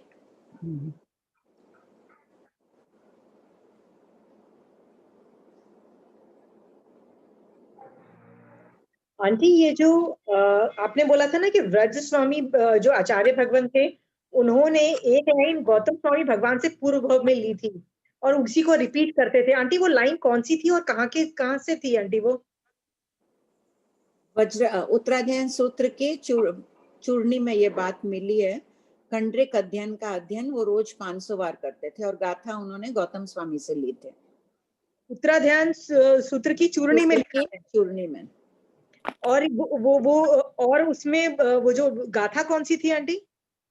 ज्ञाता धर्म कथांग सूत्र का कंड्रिक अध्ययन, कंड्रिक पुंड्रिक की कहानी है ना। हाँ जी हाँ जी वो अध्ययन। Okay thank you aunty. हाँ बोलिए भाभी जी। 688 नंबर वापस समझा दीजिए कुछ आंसर। 688 अभी जो बोला था ना एक हाँ। जैसे होता है कि कोई गाय की योनि में आजकल वो क्या बोलते टेस्ट ट्यूब बेबी और होती है ना, तो एक पिता का वीर्य नहीं डाल के सैकड़ों पिता का वीर्य डाला जाए तो उससे होता है। जैसे अगर तालाब में कोई स्त्री नहा रही होती है और अनेक पुरुषों का वीर्य होता है, उसका अंश उसकी गर्भ योनि में चला जाए तो जो बच्चा उत्पन्न होगा वो उसके अनेक पिता होंगे। Okay okay okay thank you aunty.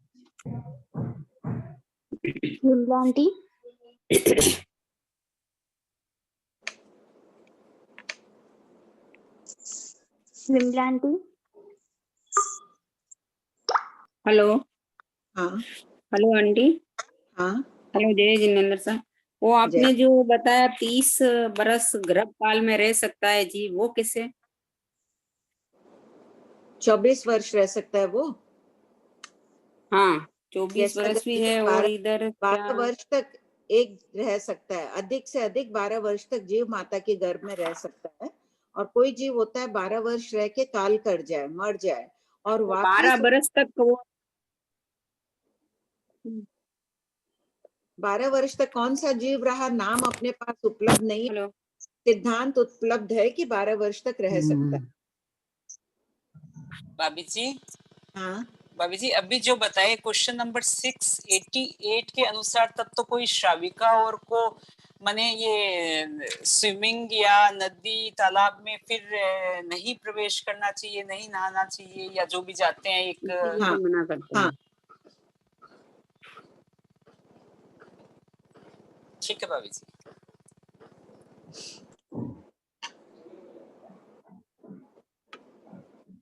बिंब वाला जो आया था ना अभी क्वेश्चन में आंसर, हाँ वो एक बार वापस बताइए ना।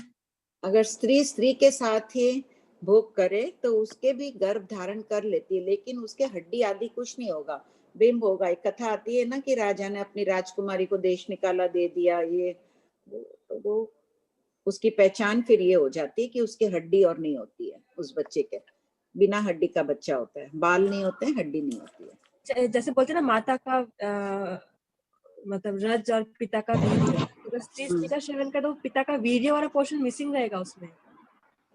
हाँ। Thank you.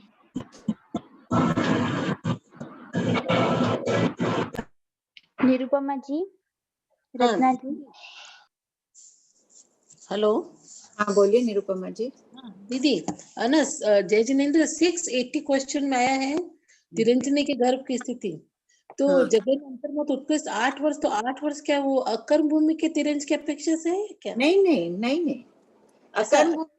अकर्म भूमि के तिरंज की तो वो तो पुण्य का उदय रहता है उनके, ये नहीं कि वो इतने काल तक दुख भोगेंगे। तो ये यहीं के ये यहीं के कर्म भूमि के तिरंज के, युगलिक की नहीं समझना है ये। तो ये कोई दूसरे आर्य की बात होती, मतलब उस समय की बात होती है कि जब उम्र बहुत ज्यादा होती है? भरत ऐरवत नहीं, उस समय भी नहीं, पापी जीव होगा वही अधिक काल तक रहेगा, यहाँ ये विषय चल रहा है।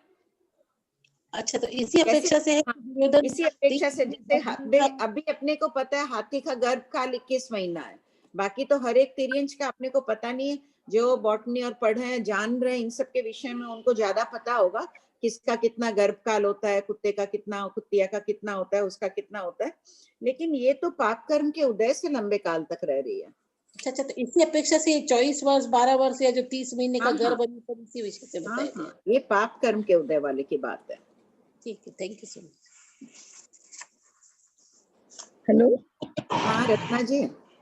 हाँ जय जिनेन्द्र जी, मैं ये बता रही थी कि जिन धमों में एक बार आचार्य भगवान आचार्य श्री नालाजी महाराज ने बताया था कि एक गोंदिया की महिला है, उसके 24 माह तक बच्चा गर्भ में रहा था, फिर वो ऑपरेशन निकल गया।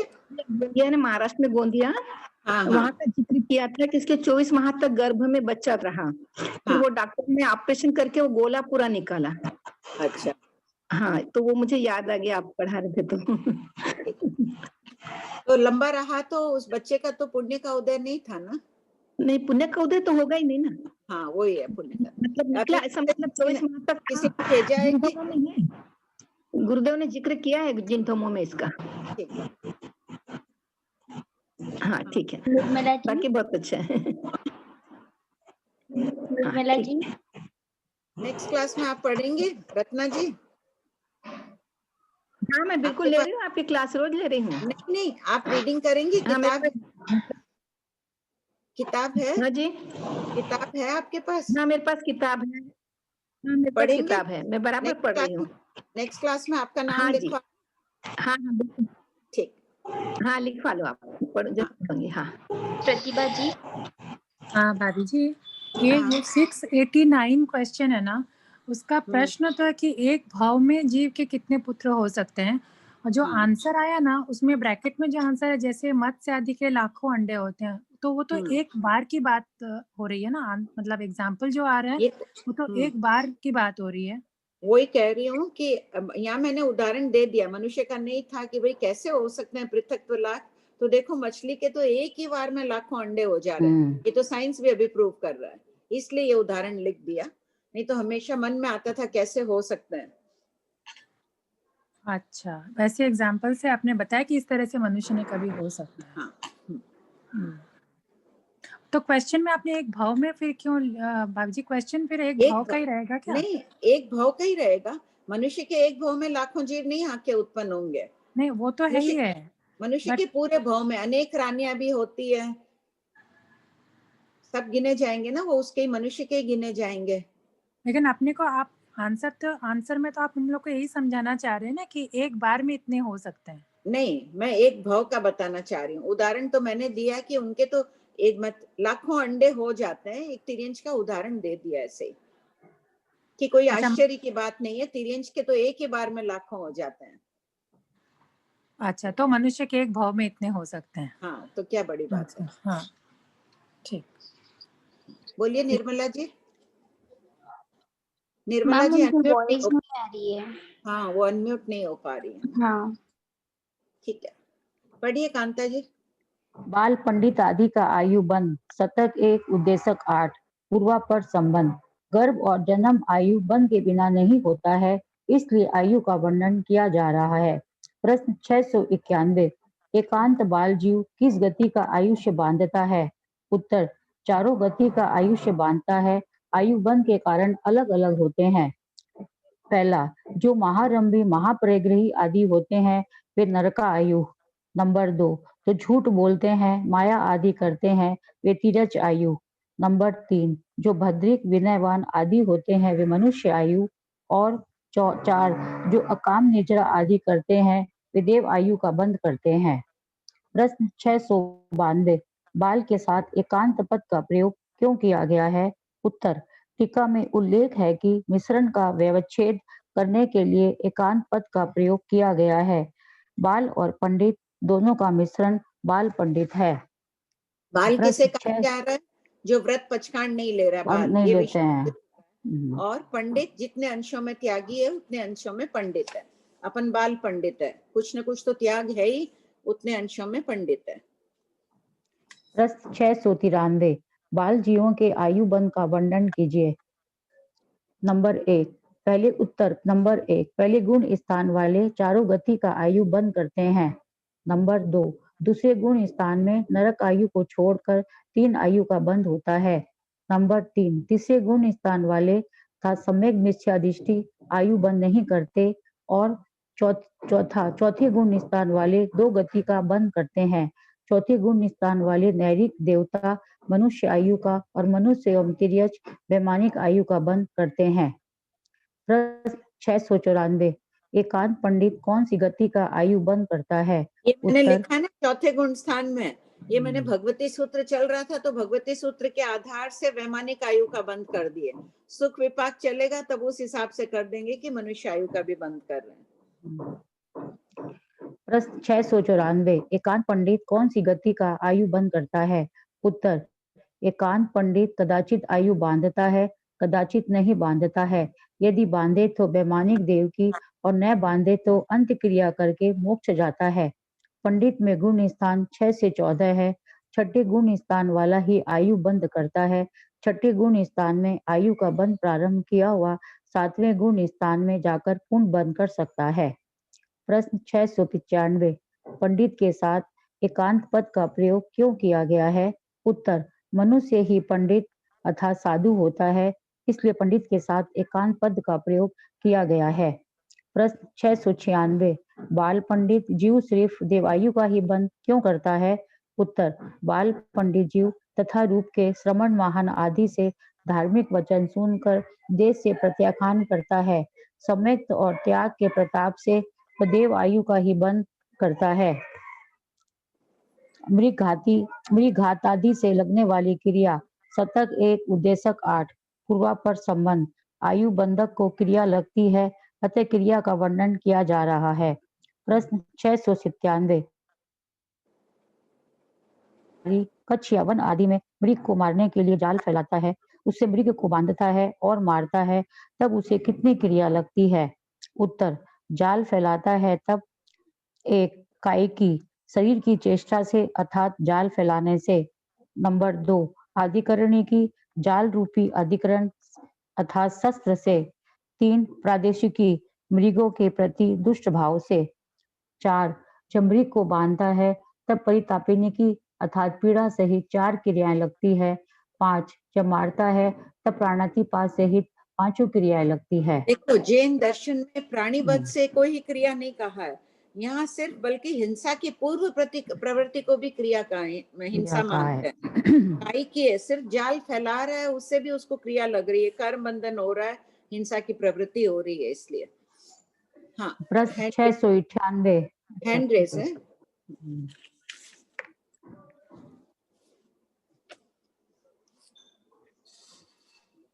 हाँ भाभी जी, आपने अभी थोड़ी देर पहले बताया था ना कि नरक आयु देवायु बांधा हुआ जीव ही तीर्थंकर नाम का बंद करता है, तो ये नियम है क्या कि उनके आयु का बंद पहले हो जाएगा ही? नहीं, बाद में भी हो सकता है, लेकिन तीर्थंकर का आयु बंद तीर्थंकर नाम कर्म का बंद कर लिया है तो उसके बाद तो नियमा देवायु का ही बंद होगा। नरक आयु का बंद तो पहले गुण स्थान में थे तब बंद किया हुआ होता है। ठीक है। और नरक आयु का बंद हुआ हुआ जीव भी हो सकता है, बाद में भी हो सकता है। तो ऐसे सुना हुआ है कि नरक आयु बांधा हुआ जीव के आहारक शरीर का बंद नहीं होता, आहारक का बंद नहीं होता और तीर्थंकर नाम का बंद हो सकता है, ऐसा हो सकता है? बंद नहीं होता है, क्यों? ये कहाँ निषेध आया? आहारक शरीर का पता नहीं, कुछ या तो मैं गलत बोल रही होगी, कुछ ऐसे मेरे को लग रहा था। नहीं। अच्छा, क्यों नहीं हो सकता? अब अभी जी निषेध नहीं है कहीं भी, इसलिए कह रहे हैं कि हो सकता है। अभी जी हाँ, अभी थोड़ी देर पहले प्रतिभा जो ये पूछी थी 689 वाला, तो इसमें जो है ना कि ये एक मनुष्य ने एक स्त्री की अपेक्षा लाख पुत्र थोड़ी कह रहे हैं। यहाँ पुरुष की बात है ना, एक पुरुष में इतना सामर्थ्य है। अच्छा, सामर्थ्य की बात बता रहे हैं। हाँ, नहीं हो भी सकता होगा, अनेक इतनी पत्नियां रहती है, इतनी वो हुए, सब तो कोई बच्चे रूप में जन्म लेते नहीं है। योनि सचित रहती है, मान लो 12 मुहूर्त तक, तो अनेक जीव आके उत्पन्न होते हैं, कम स्थिति वाले उत्पन्न हुए मर जाते हैं। ठीक है। भाभी जी हाँ बोल रहा हाँ अभी बोलो। तुझे सुनाई नहीं पड़ रहा है?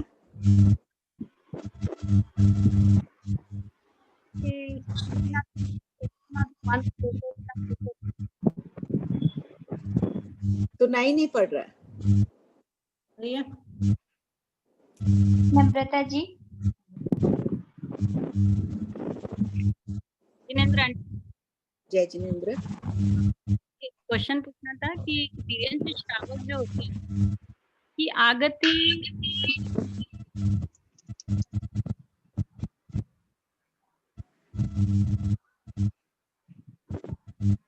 नम्रता जी आपकी वॉइस नहीं आ रही है। वीरेंद्र श्रावक की आगति क्या होती है? तिर्यंच की चारों गति की आगति है देववायु को छोड़कर। तो नहीं सॉरी, देववायु तिर्यंच में तो जा ही रहे हैं, लेकिन देववायु से निकले हुए जीव श्रावक नहीं बनते हैं, इसलिए देववायु को छोड़कर। देववायु को छोड़ के और देव से निकले हुए? हाँ, देवता से आए हुए हो सकते हैं ना, देवता तिर्यंच में उत्पन्न होते ही हैं। तो मतलब सिर्फ देव, हाँ श्रावक नहीं बनते हैं। देववायु के जीव परभव में देववायु से निकले हुए जीव श्रावक नहीं बनते हैं। बाकी जितने जीव है वो सब तिर्यंच श्रावक की आगति कहलाएगी। हाँ, सातवीं नारकी से आया हुआ वो भी नहीं बनेगा श्रावक। हाँ, समय दृष्टि बन सकता है किंतु श्रावक नहीं बनेगा।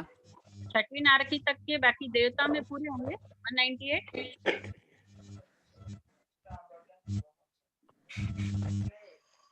हेलो हाँ हेलो हाँ बोलिए।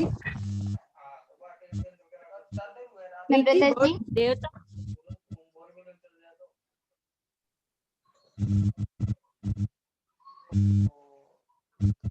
नम्रता जी आपका क्वेश्चन कंप्लीट हुआ?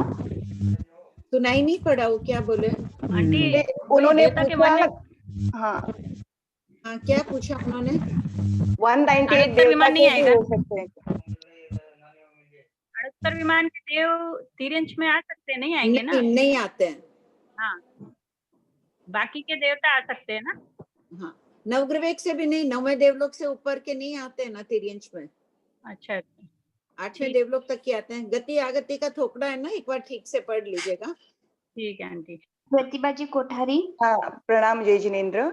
अभी किसी ने पूछा ना, आहारक शरीर वाला नरक गति में बंद किया हुआ आहारक शरीर नहीं बांध सकता, ऐसा कुछ उनका डाउट था।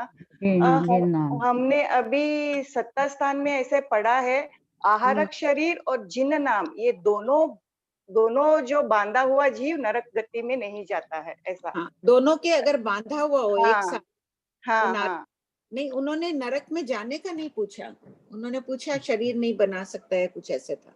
हाँ ठीक बात है, युगपत सत्ता हो तो नहीं जाता है। हाँ, दोनों की सत्ता होनी जरूरी है कि कोई एक का भी हो तो नहीं जा दोनों में से एक की तीर्थंकर बांधा हुआ भी जा रहा है, आहारक लब्धि वाला प्राप्त किया हुआ भी जा सकता है। लेकिन अगर किसी जीव के दोनों है, जिन नाम भी बांधा हुआ और आहारक लब्धि भी है, वो जीव नरक में नहीं जाएगा। हाँ भाभी जी ये निकाचित की बात हो रही है ना, तीर्थ नाम निकाचित की बात हो रही है ना। हाँ हाँ भाभी जी आपने उनको जो तो तीर्थंकर बनना है, इसलिए नरक और देव दोनों में किसी में भी जा सकता है। हाँ, ये नरक, ये निकाचित की बात चल रही है। हाँ भाभी जी आपने जो अभी बताया ना कि तीर्थंकर नामकरण बंधने के बाद में अगर आयु बंधेगी तो देव आयु की बंधेगी, तो इसका मतलब क्या ये हुआ कि तीर्थंकर नामकरण बनने के बाद वो जीव मिथ्यात्व में जाएगा नहीं? नहीं, सवाल ही नहीं उठता है। कर्म ग्रंथकार जरूर मान रहे हैं कि नरक में जाते वक्त उनके मिथ्यात्व का उदय होता है। शास्त्र बिल्कुल भी नहीं मान रहा है। जिन नाम बांधा हुआ जीव नरक में नहीं, मिथ्यात्व का उदय नहीं होता है उसके। तो हम लोग शास्त्र के अनुसार लिख वो नरक में जाते वक्त मिथ्यात्व का उदय बताते हैं अंतर मुहूर्त के लिए सिर्फ।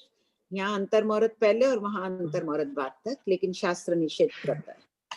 ठीक है भाभी जी। जी भाभी जी, हाँ, जो एक शिकारी का जो बताया कि उनके क्रिया लगती है, 4 क्रिया 5 क्रिया, में बद्ध में इतना पाप नहीं बताया और क्रिया में ज्यादा बता रहे हैं। किसमें पाप नहीं बताया? जो ये क्रिया करते हैं ना, उनको शिकार करते हैं तब। हाँ तो ये जो वो कर रहे हैं कि उनको बांध रहे हैं या पीट रहे हैं या जाल बिछा रहे हैं, तो उसमें उनको क्रिया पाप ज्यादा लगता है, वो कैसे? नहीं, ज्यादा नहीं, बाद में तो 5वीं क्रिया भी बता ही रहे हैं। पाप तो 5वीं में और अधिक बढ़ता जाएगा, पाप की मात्रा बढ़ती जा रही है। यहाँ कहने का है कि जैन दर्शन खाली हिंसा नहीं कर रहा है, जाल बिछा रहा है, उसमें भी उसको क्रिया लग रही है। काई की क्रिया, क्योंकि उसकी प्रवृत्ति, उसके भाव है मारने के। ठीक है भाभी जी, वो तीर्थंकर नाम का बंद किए हुए जीव जब नरक में जा रहे हैं तो उनके लेशा तो फिर अशुभ भी मान रहे हैं। हाँ, तो क्या हुआ? नरक में है ही अशुभ लेशा, जीवन पर्यंत वो उसी में तो रहते हैं। तीर्थंकर नाम बांधे हुए हैं और उसमें अपने बात करें कि मिथ्यात्व में आयुष्य का बंद हुआ और वो उसके बाद तीर्थंकर नाम गोत्र का बंद हुआ, पर इतनी बड़ी लब्धि मिल रही है और वो फिर ये लेशा अशुभ। लेशा, हाँ क्या हुआ?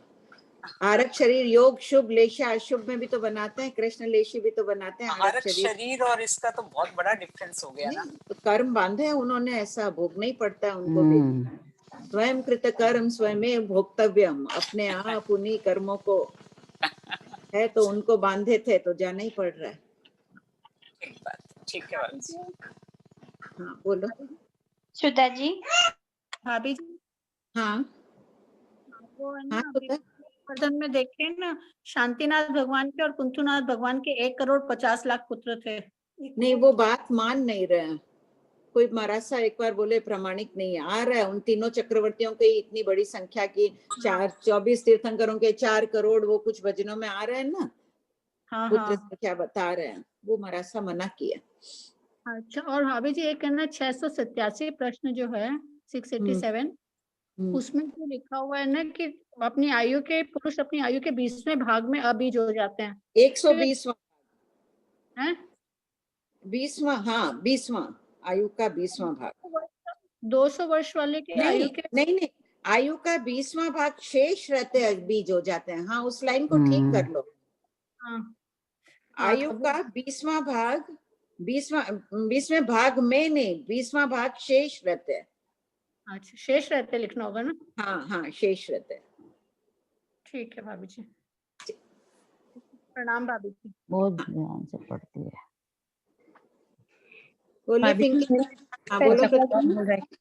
आंटी जी मेरा क्वेश्चन ये था, अभी ऐसा बोल रहे थे क्या कि तीर्थंकर नामकरण जो बांधते हैं वो ओनली मनुष्य, देवता और नरक से आए हुए जीव ही बांध सकते हैं?